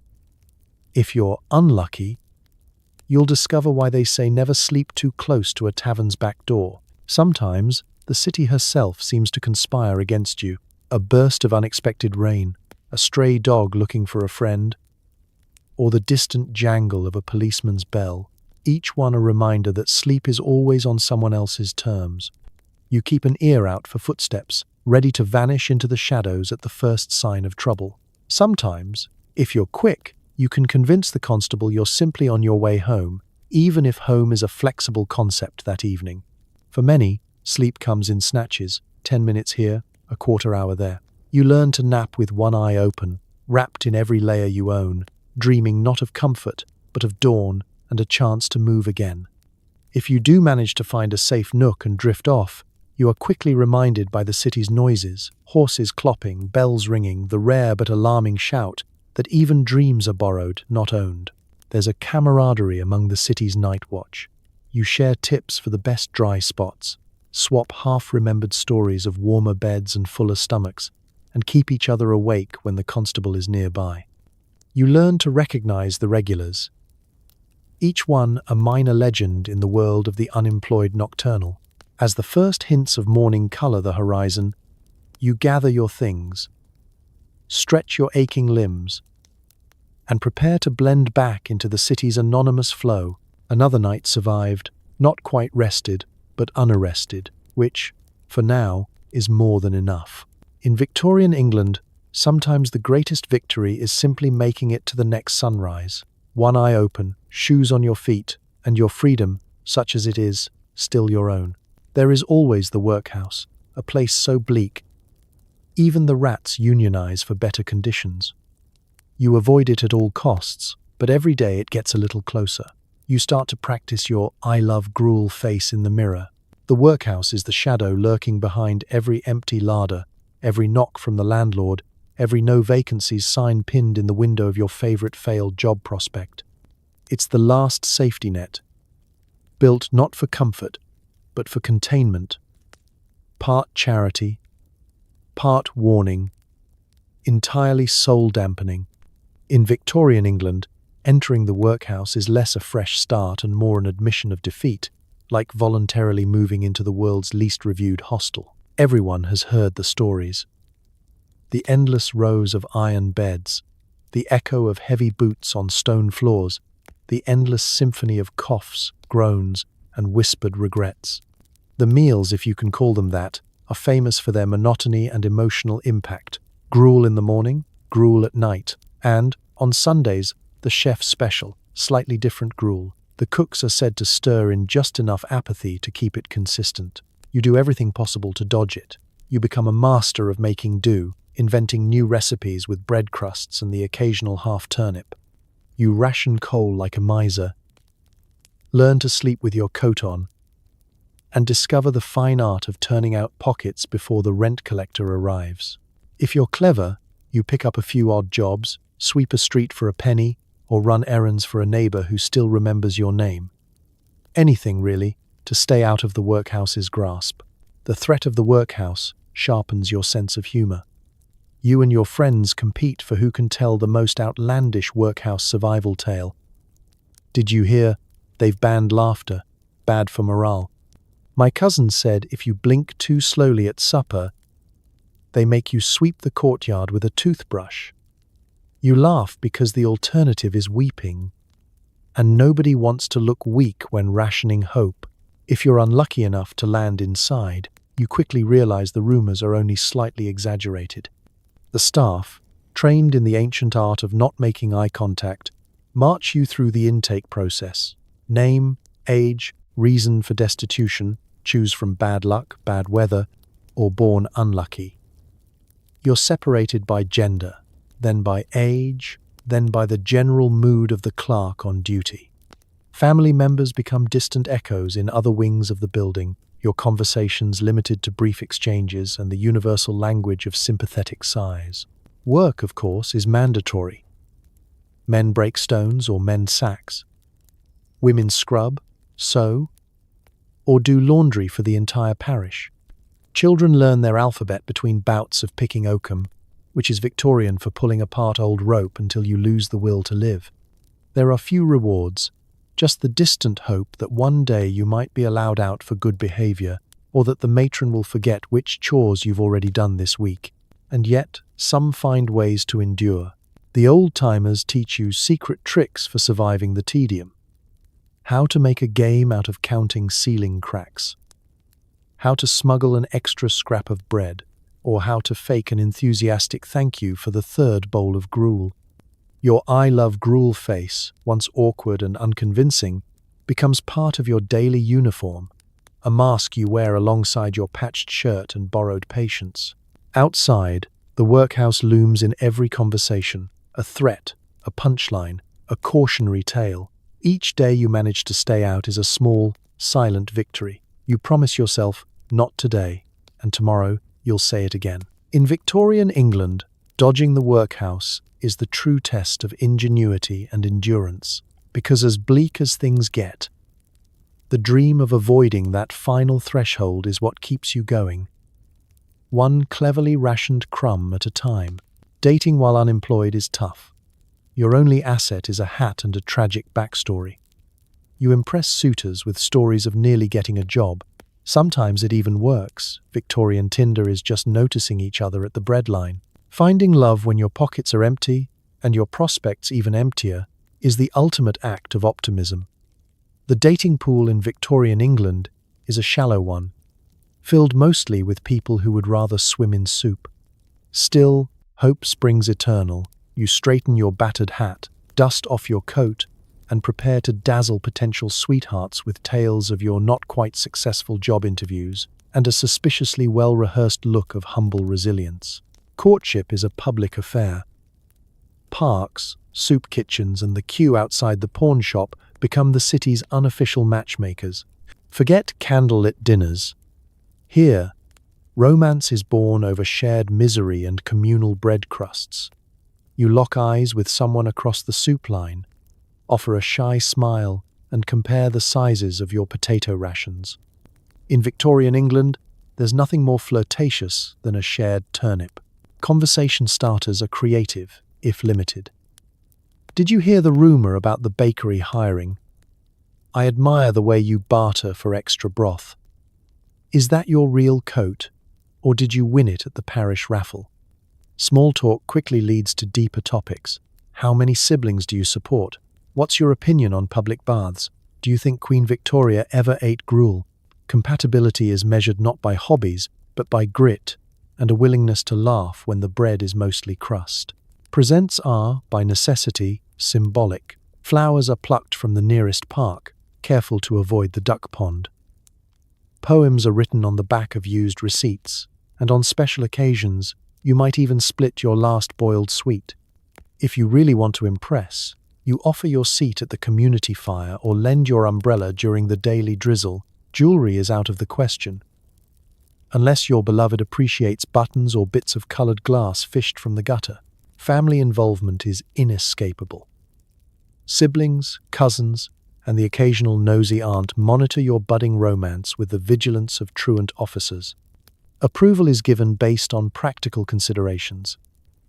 Can they read? Do they own shoes? Are they good at queuing? Dowries are rare, unless you count a spare loaf or the promise of a double blanket come winter. Love letters are exchanged secretly, often disguised as requests for help finding work. The dating scene has its own social pitfalls. Be too forward, and you're branded desperate. Be too aloof, and rumors spread that you're holding out for an heiress. Successful pairings are celebrated, if only because two people sharing misfortune means one less body crowding the communal bedroom. Proposals are practical. Shall we combine bread rations? Would you like to share my umbrella until spring? Nothing says commitment like huddling under one coat during a downpour. Weddings, if they happen, are modest affairs.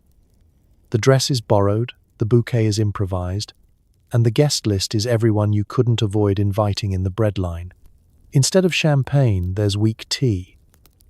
Instead of cake, there's a polite suggestion to imagine cake. The newlyweds' first night is spent discussing future prospects, ideally with a mutual promise to keep dodging the workhouse together. Yet, through it all, romance persists. Against the odds and despite the damp, Victorian England's unemployed find ways to fall in love, to hope, and to dream of a better tomorrow, even if that dream is mostly an excuse to spend a little more time together, standing in line, because as it turns out, nothing brings people closer than a shared struggle, and a tragic backstory topped off with a really great hat.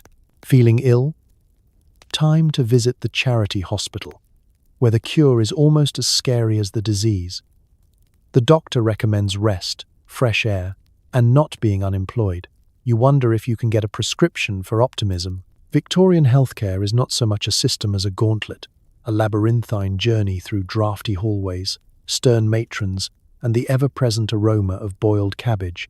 To be unemployed and unwell is to enter the grand lottery of 19th century medicine, where luck, social standing, and your ability to fake stoicism determine whether you get a bed, a scolding, or just the privilege of waiting in a drafty corridor.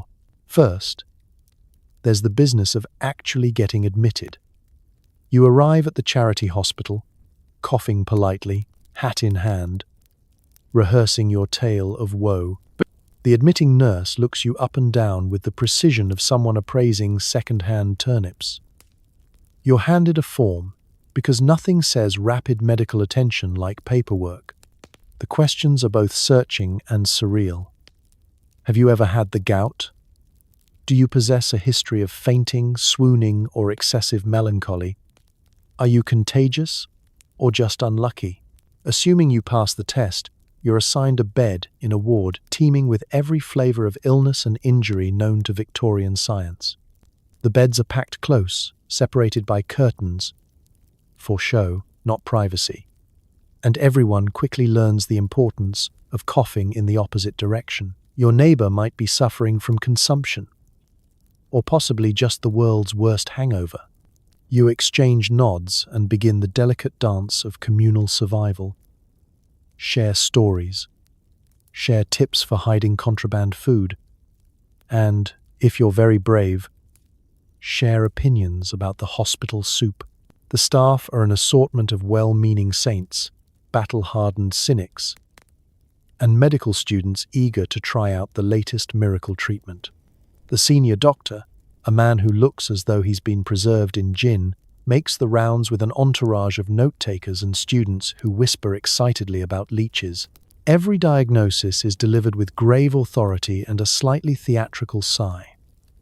The cure, more often than not, involves plenty of rest, fresh air, and a positive outlook.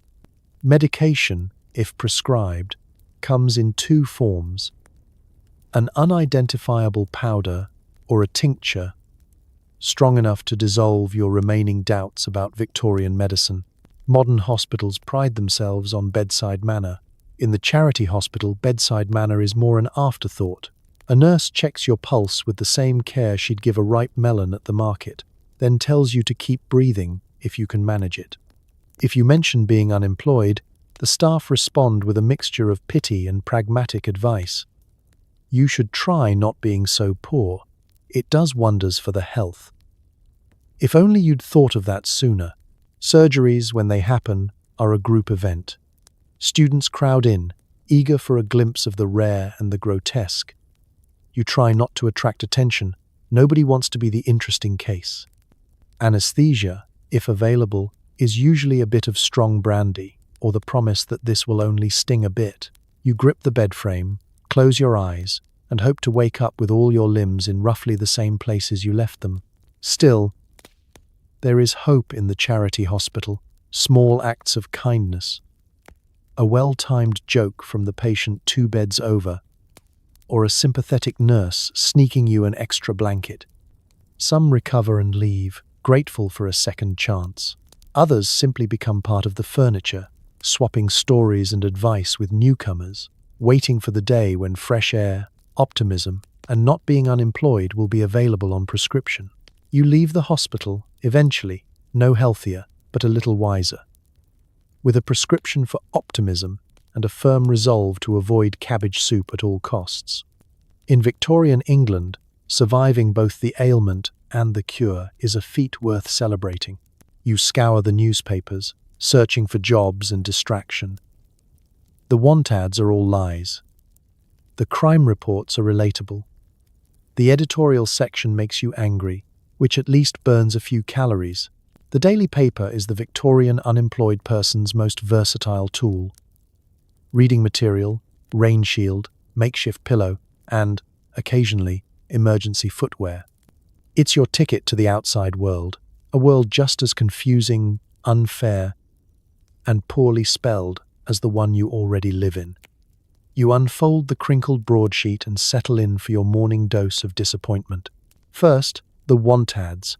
You read them with the hopeful skepticism of someone who's been burned before. Wanted. Assistant bookbinder, must possess own glue and outstanding sense of balance. Boy needed for errand running. Preference given to boys who already know London's every alley and have never been late, hungry, or tired. A few listings seem promising until you notice the phrase must provide references, which, in your case, would involve tracking down your third cousin and bribing her with the family's last button. You circle an ad for general labourer. Wages commensurate with productivity. You know what that means. It means you'll work 12 hours for a wage that might buy you a loaf of bread, if the bread is very small and the baker is feeling generous. Still, you consider it. At least it's not chimney sweep's apprentice, which sounds exciting until you realize it's mostly soot and existential dread. Next, the news. The city is, as always, a parade of disasters. Fires, floods, and political scandals, each reported with just enough detail to make you grateful you weren't involved, and just vague enough to keep you awake at night. The crime blotter reads like your social calendar. Loitering in Hyde Park. Suspicious loaf. Carrying on Baker Street. Attempted theft of 2 turnips. For a moment, you wonder if you're reading about yourself. The editorial page is a minefield of opinions, mostly written by people with jobs, about people without them. The unemployed, moral failing, or victims of circumstance. You roll your eyes so hard you risk injury. Letters to the editor offer advice. Get a job at sea, marry rich, invent something. That's only slightly more useful than the advertisements for miracle hair tonic and guaranteed marital bliss. The classifieds are a study in desperation. Lost. Small dog answers to biscuit, last seen near the soup kitchen. For sale. Half-used candle, still some wick left. Room to let. Must not mind noise, damp, or previous tenant's ghost. You briefly consider replying to the candle ad, at least it's useful, and a ghost would be better company than some relatives. Amid the gloom you find a few glimmers of hope. The puzzles page offers riddles that take your mind off your empty stomach. What walks on 4 legs in the morning, 2 at noon, and 3 by tea? You suspect the answer is anyone trying to avoid the truant officer after a big lunch. The society pages provide tales of balls, banquets, and marriages to people you'll never meet. But it's nice to know somewhere someone's eating cake. And then, the comics, a single panel drawing of a goose chasing a policeman, captioned, "The tables have turned." You laugh out loud, feeling lighter for just a moment. You fold the paper, tucking it under your arm, already knowing you'll read it again tomorrow. The news won't change, but maybe your luck will. In Victorian England, the paper is a companion, a daily reminder that you're not alone in your struggle, and that even if the want ads are full of lies, at least you have something to wrap your potato in. You drift off, half smiling, dreaming of tomorrow's headlines. Jobs discovered. Unemployment ends. Soup for all. Until then, there's always the comics, and the hope that one day, the news will be a little less relatable. Maybe you'll turn it around. Maybe you'll read a book, teach yourself shorthand, or invent a new way to avoid work. The self-help section at the library is mostly written by people who have jobs. In Victorian England, the concept of self-improvement arrives wrapped in a cloud of good intentions and heavy sarcasm. The pamphlets say anyone can succeed with enough grit, pluck, and at least 3 shillings for tuition. You read these tracts with a mix of hope and suspicion. How to prosper in all things, become a gentleman in 30 days or less, breadwinning for beginners. The only thing they all have in common is that none of their authors ever seem to be found at the soup kitchen. Still, you give it a go. The library, a grand building with more pillars than readers, calls out to you, promising wisdom and a break from the weather. You shuffle inside, feet damp, dignity mostly intact, and head for the personal advancement shelves. The books are thick, the titles imposing, on the virtues of industrious living, how to win friends and influence clergymen, etiquette for the aspirational pauper. Some have never been opened. You thumb through pages filled with advice about posture, penmanship, and how to spot a gentleman by the quality of his cuffs. There's less about getting a job when your only references are once ate soup quietly and good at not fainting in public. You try your hand at learning shorthand. It's supposed to open doors, at least according to the pamphlet, which was probably written by someone whose doors have hinges of gold. You practice in the margins of old newspapers, drawing mysterious squiggles that look less like letters and more like a secret code for send more bread.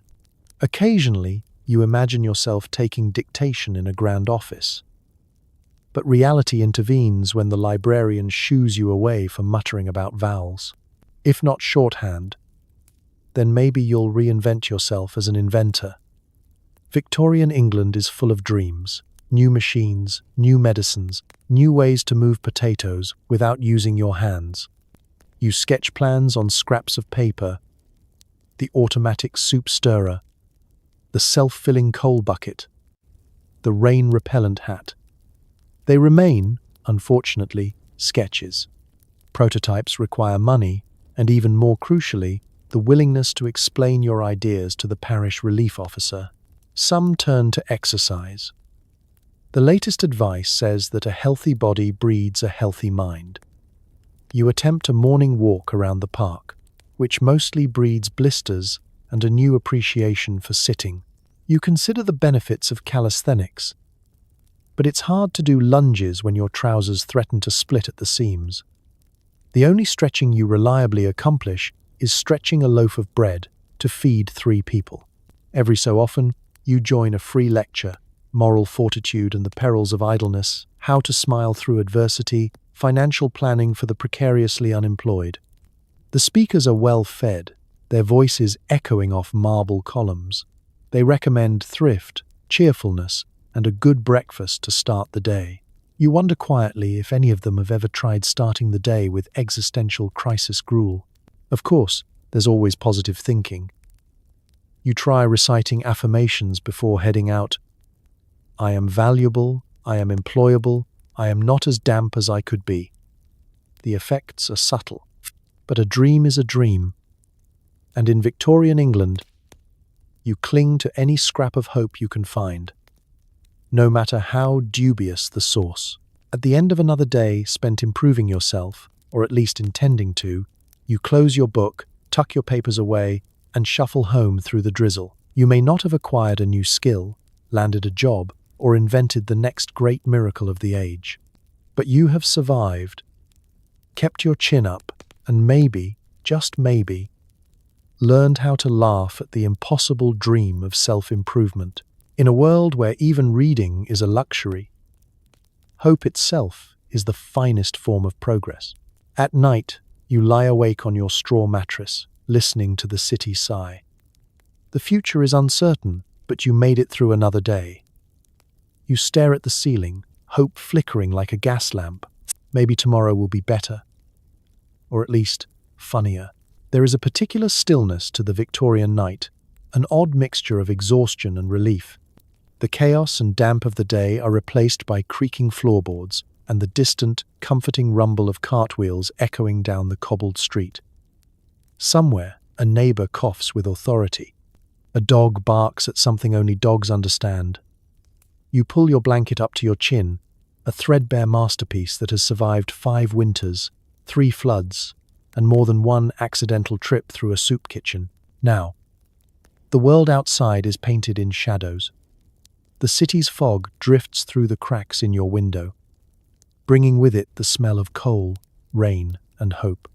You catalogue the small victories of the day. You managed to find the driest bench in the park. You made your bread last until dinner. You avoided both the truant officer and your nosy Aunt Edith, and nobody caught you reading the want ads for the 3rd time. You shared a joke with a stranger at the soup kitchen. He called his bowl Victorian fondue, and for a moment, you both laughed as if you had something to celebrate.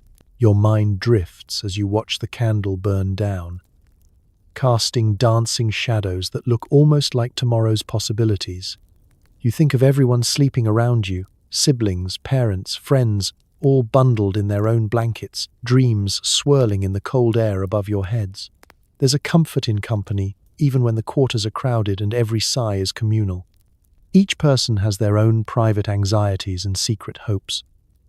But together, you've survived another day in a city that feels just slightly more forgiving after sundown. You reflect on the oddities that filled your hours. The man selling miracle tonic cures what ails you, or your money back, eventually. the woman juggling invisible thread. Stronger than steel, harder to prove. The ducks in the park who never worry about finding work. You find yourself smiling at the absurdity of it all. The world may be unfair, but it's never short on material for tomorrow's stories. Of course, there are moments when the future presses a little closer, colder, and heavier than you'd like. You wonder if tomorrow will finally be the day. Will you find work? Will the landlord come knocking? Will there be extra drippings for breakfast? Or will it all be the same song, played on repeat by the city's endlessly out-of-tune orchestra? Still, hope refuses to be completely snuffed out. Like the gas lamp flickering at the corner of the street, it glows stubbornly on, dim, but never fully extinguished. Tonight, you let yourself believe in the possibility of change. However small, you make quiet promises to try again in the morning, to tell one good joke no matter what, to remember that you are more than your misfortunes, and that tomorrow is another chance to be surprised by kindness, by luck, or by the resilience that you've inherited from 1,000 other survivors before you. Slowly, the city's sounds settle into the kind of hush that promises sleep is on its way. Your mattress may still be made of straw, and your pillow may be the kind that dreams of being a pillow, but you close your eyes and let the weight of the day slip away. Outside, the city breathes. Inside, you dream, and as night deepens, you find comfort in the thought that even if the future is unwritten and occasionally ridiculous, you've made it through one more day. And that, in Victorian England, is an accomplishment worth tucking yourself in for. Desperate times call for desperate measures, so you invent a Victorian side hustle, selling matches on street corners, hawking dubious potions, or writing people's names on grains of rice. The competition is fierce, mostly because nobody has any money, and hope is cheaper than ever. You wonder if professional daydreamer is a viable career path. Side hustles in Victorian England are less about ambition and more about creative survival. Your main goal isn't to scale your business. It's to make enough for a crust of bread and maybe, just maybe, an actual coin in your pocket. You join the legion of would-be entrepreneurs crowding London's pavements, each hawking a different miracle, trinket, or invention, each hoping today will be their day. The most popular side hustle by far is selling matches. Every other street corner boasts a match seller, their baskets heavy with hope, and their faces set in that grim determination unique to those trying to persuade passers-by that their product is absolutely vital. The patter is universal, a penny, a box, guaranteed to light, sometimes on the first try. You hold out your matchbox, mimicking the tried-and-true sales pitch, and watch as people pass by, their expressions saying, "If I buy one, will you leave me alone, or simply follow me for eternity?" When match selling doesn't pan out, you pivot. Potions are always in demand, at least the promise of them is. You mix up a concoction using rainwater, vinegar, and a sprig of something that might be mint and declare it a cure for everything from gout to disappointment. Miracle tonic, you proclaim. Heals aches, attracts fortune, repels nosy neighbors. Some folks roll their eyes, but others are willing to take a risk, especially if you throw in a cheerful guarantee that no refunds means it must be good. On quieter days, you branch into novelty, writing people's names on grains of rice. The process is slow and requires both patience and eyesight that isn't ruined by weeks of candlelight. You balance the rice on a scrap of wood, use a pin sharpened on your boot, and inscribe the smallest, shakiest letters imaginable. Most customers are children, delighted by the novelty and not overly concerned with legibility. The occasional romantic commissions a love rice for their sweetheart. "May your love last longer than this grain," you say solemnly, resisting the urge to mention rice's tendency to vanish at the first sign of rain. Some days, you try shoe shining, but the market is saturated. Every other unemployed soul has already staked out the best steps, and the shoes passing by are more in need of replacement than polish. You offer your services anyway, sharing news and gossip in exchange for tips. A few pennies here and there, and you feel almost flush, at least until lunch. You're not above busking either. You hum a tune, recite bad poetry, or try to whistle with only moderate success. You tell fortunes using a pack of playing cards missing the Queen of Hearts. You invent games for children, sell hand-drawn maps of hidden treasure, usually someone's lost boot. And once, in a true stroke of genius, charge people to watch you nap in public, the human statue, now snoring for your entertainment. The truth is, everyone is hustling. You meet fellow side hustlers, flower sellers, newsboys, people offering to find lost cats, or failing that, sell you a replacement cat. The city's economy runs on tiny acts of creativity, each transaction a testament to Victorian resilience. By nightfall, your pockets are mostly empty, but your mind is rich with schemes for tomorrow. Poetry on bottle corks, personalized puddle, jumping lessons, silent mime performances in the soup kitchen line. You haven't become a Victorian tycoon, but you've survived another day. And if professional daydreamer ever becomes an actual job title, you'll be first in line for the position. In the end, selling matches, hope, and a little bit of your sanity is just another way to make it through the relentless days of Victorian unemployment with a wink, a sigh, and the unshakable belief that tomorrow someone might finally want to buy what you're selling. Debt collectors in Victorian England are an odd blend of terrifying and deeply polite. They knock, tip their hat, and ask, "Might you be in possession of a single shilling?" You lie creatively, inventing new relatives who have tragically died, and master the ancient art of the unavailable at home face. You're one missed payment away from learning the joys of debtor's prison. The relationship between the unemployed and the debt collector is a delicate dance, equal parts theatre, endurance test, and exercise in plausible deniability.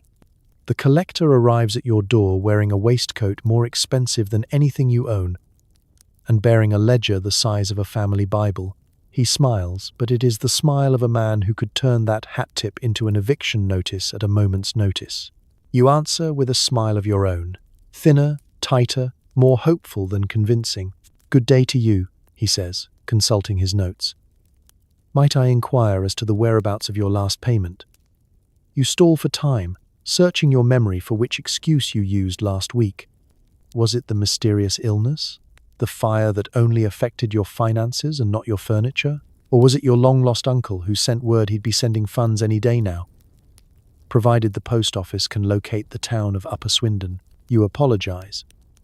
Assure him that the money is practically on its way, and offer a cup of tea, made from leaves already used twice this morning.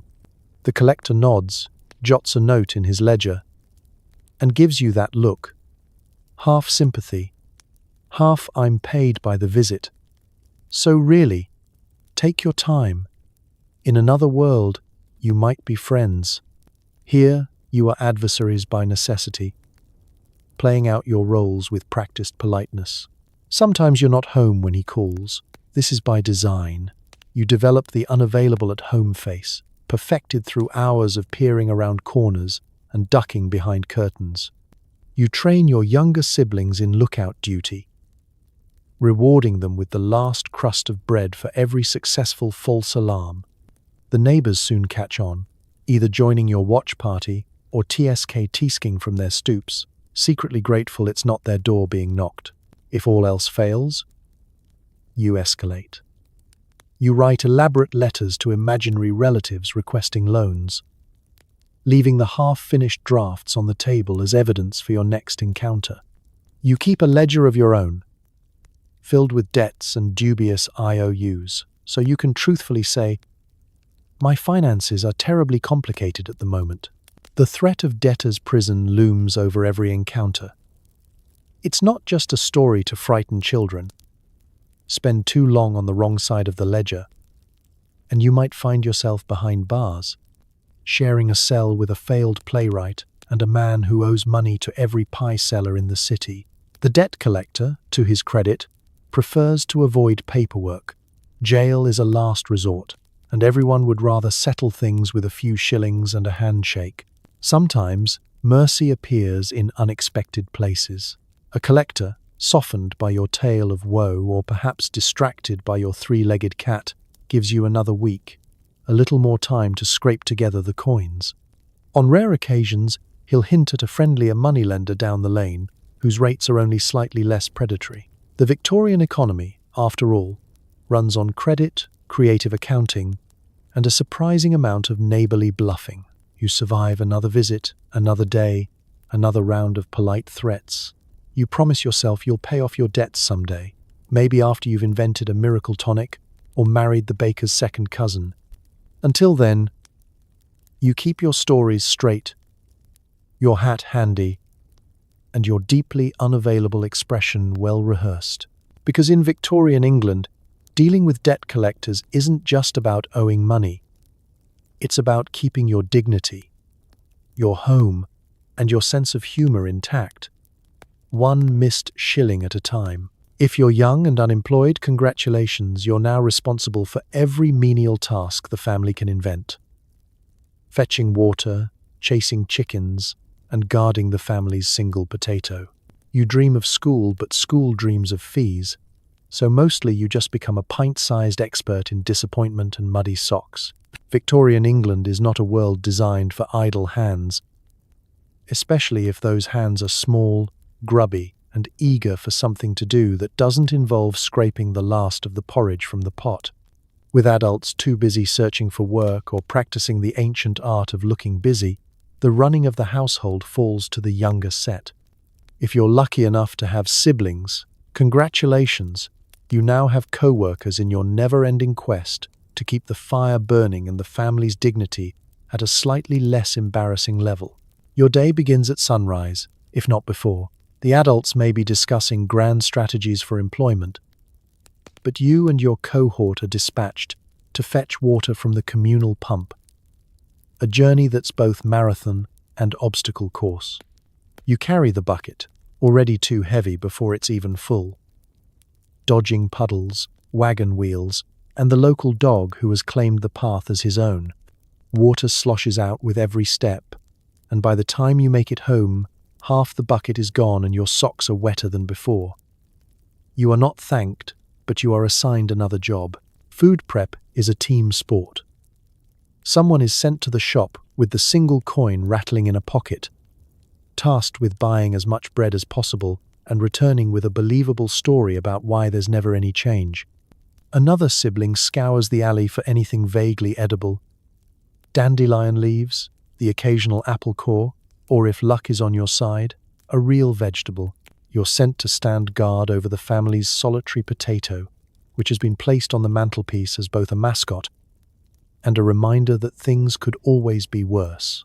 If you're very young, your work is mostly running errands for neighbours in exchange for the occasional sweet, which you are duty-bound to share. If you're older, you might get to sweep the stoop, polish boots, or on lucky days, help at the market, where you learn the noble art of haggling over wilted lettuce.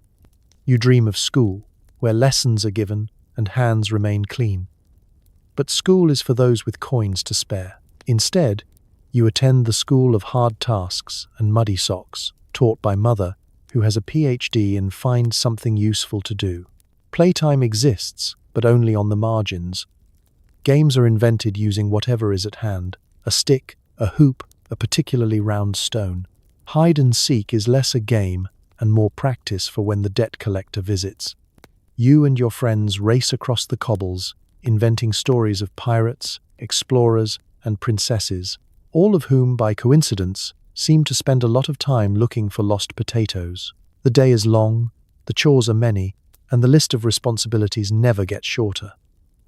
But there is pride in doing your part. You become an expert at making do, a champion at finding missing socks, a negotiator when it comes to dividing the last crust of bread. And sometimes, at night, you sneak out to gaze at the stars, dreaming of a future where shoes fit, meals are plentiful, and the family potato is part of a hearty stew.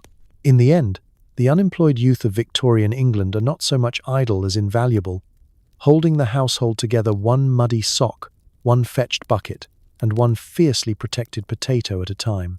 Everyone needs companionship. But you can't afford a dog, so you befriend pigeons, a suspicious cat, and occasionally an imaginary friend named Lord Marmalade. Victorian loneliness is an art form. At least your imaginary friend never asks to borrow money. Pet ownership in Victorian England is, like everything else, a matter of creative improvisation. Dogs are a luxury for the well-heeled and the well-employed, and even the family rat has found better prospects elsewhere. So you look to the skies and streets for companionship, finding solace among the feathered, the furry, and the entirely fictional. Pigeons are your first and most reliable friends. They're everywhere, strutting with the confidence of landlords, pecking at invisible crumbs, giving you the side eye as if they know how many failed job interviews you've had this week. You feed them stale bread, which they accept with indifference, and soon you have a small flock that recognizes you, if only as the one who doesn't shoo us away. Some people talk to their plants. You whisper your worries to the birds. They're great listeners and never judge your fashion choices. The neighborhood cat, known as Whiskers, though you suspect he goes by many names, visits your doorstep with the irregularity of a royal tax collector. He's aloof, demanding, and far too intelligent for anyone's good. Sometimes he brings gifts, a leaf, a single feather, once the tale of what might have been your neighbor's missing glove. You share your food if you can spare it, and in return, Whiskers permits you to scratch behind his ears, purring in a way that almost convinces you everything will be fine. Almost. When animal friends are busy, or plotting your downfall, as Whiskers surely is, you turn to the oldest form of Victorian companionship, the imaginary friend. Lord Marmalade is a gentleman of leisure, a great conversationalist, and a connoisseur of invisible tea. He always has a witty remark, a shoulder to lean on metaphorically, unless you're willing to risk strange looks, and an unwavering belief that tomorrow will be better. Together, you stroll the streets, discussing politics, weather, and which pigeon is most likely to become mayor. In Victorian England, imaginary friends have no entrance fee, require no feeding, and are always available for a chat, unless, of course, they're attending an imaginary ball. Real pets, when they appear, are celebrated. Someone's terrier goes missing for 3 days, returns with half a sausage, and is immediately elevated to hero status. Children adopt snails and beetles, creating elaborate homes from matchboxes and naming their new friends after distant relatives. Even the rats in the alley, once a source of concern, are quietly accepted as part of the household, provided they keep their distance from the single potato. For the unemployed and the lonely, companionship is as vital as bread. Neighbors swap stories of their animal encounters. Did you see old Tom's pigeon? Laid an egg right in his hat. The baker's daughter swears her ginger cat saved the family from a mouse uprising. Even the local preacher has a fondness for stray dogs, welcoming them into his pews and insisting they listen better than half the congregation. You find, oddly, that loneliness becomes bearable when shared with others, real or imagined. The pigeons coo at your jokes, Whiskers judges your choices, and Lord Marmalade is always up for a midnight stroll. It may not be the social life of your dreams, but it's yours, and in Victorian England, that's enough. So tonight, as you settle in with your menagerie of feathered, furry, and fictional friends, you're reminded that even in the hardest times, there's always someone, somehow, to share a crumb, a story, or a quiet moment of hope. And if your best friend happens to be invisible, well, at least you never have to clean up after him. So tonight, as you settle into your soft, heated bed, take a moment to appreciate the absurdity and resilience of those unemployed Victorians. They survived a world where unemployment meant more than missing out on office snacks. It meant facing the rain, the rumours, the endless queue for soup, and the sheer existential mystery of how to fill a day without a smartphone or a shred of job security. You've drifted through a day in their shoes, patched, soggy, and perpetually on the hunt for loose change, watching hope flicker like a gas lamp in the fog. You've braved breadlines, soup kitchens, and awkward conversations with pigeons. You've seen how laughter, community, and a stubborn refusal to give up kept people going, even when all the odds and the weather were stacked against them. So, as you tuck into your modern comforts tonight, your warm sheets, hot water, and a fridge that probably doesn't judge you, maybe send a silent thank you back through history. Thank the generations who endured with wit, who faced every hardship with a grimy grin and a joke about the weather.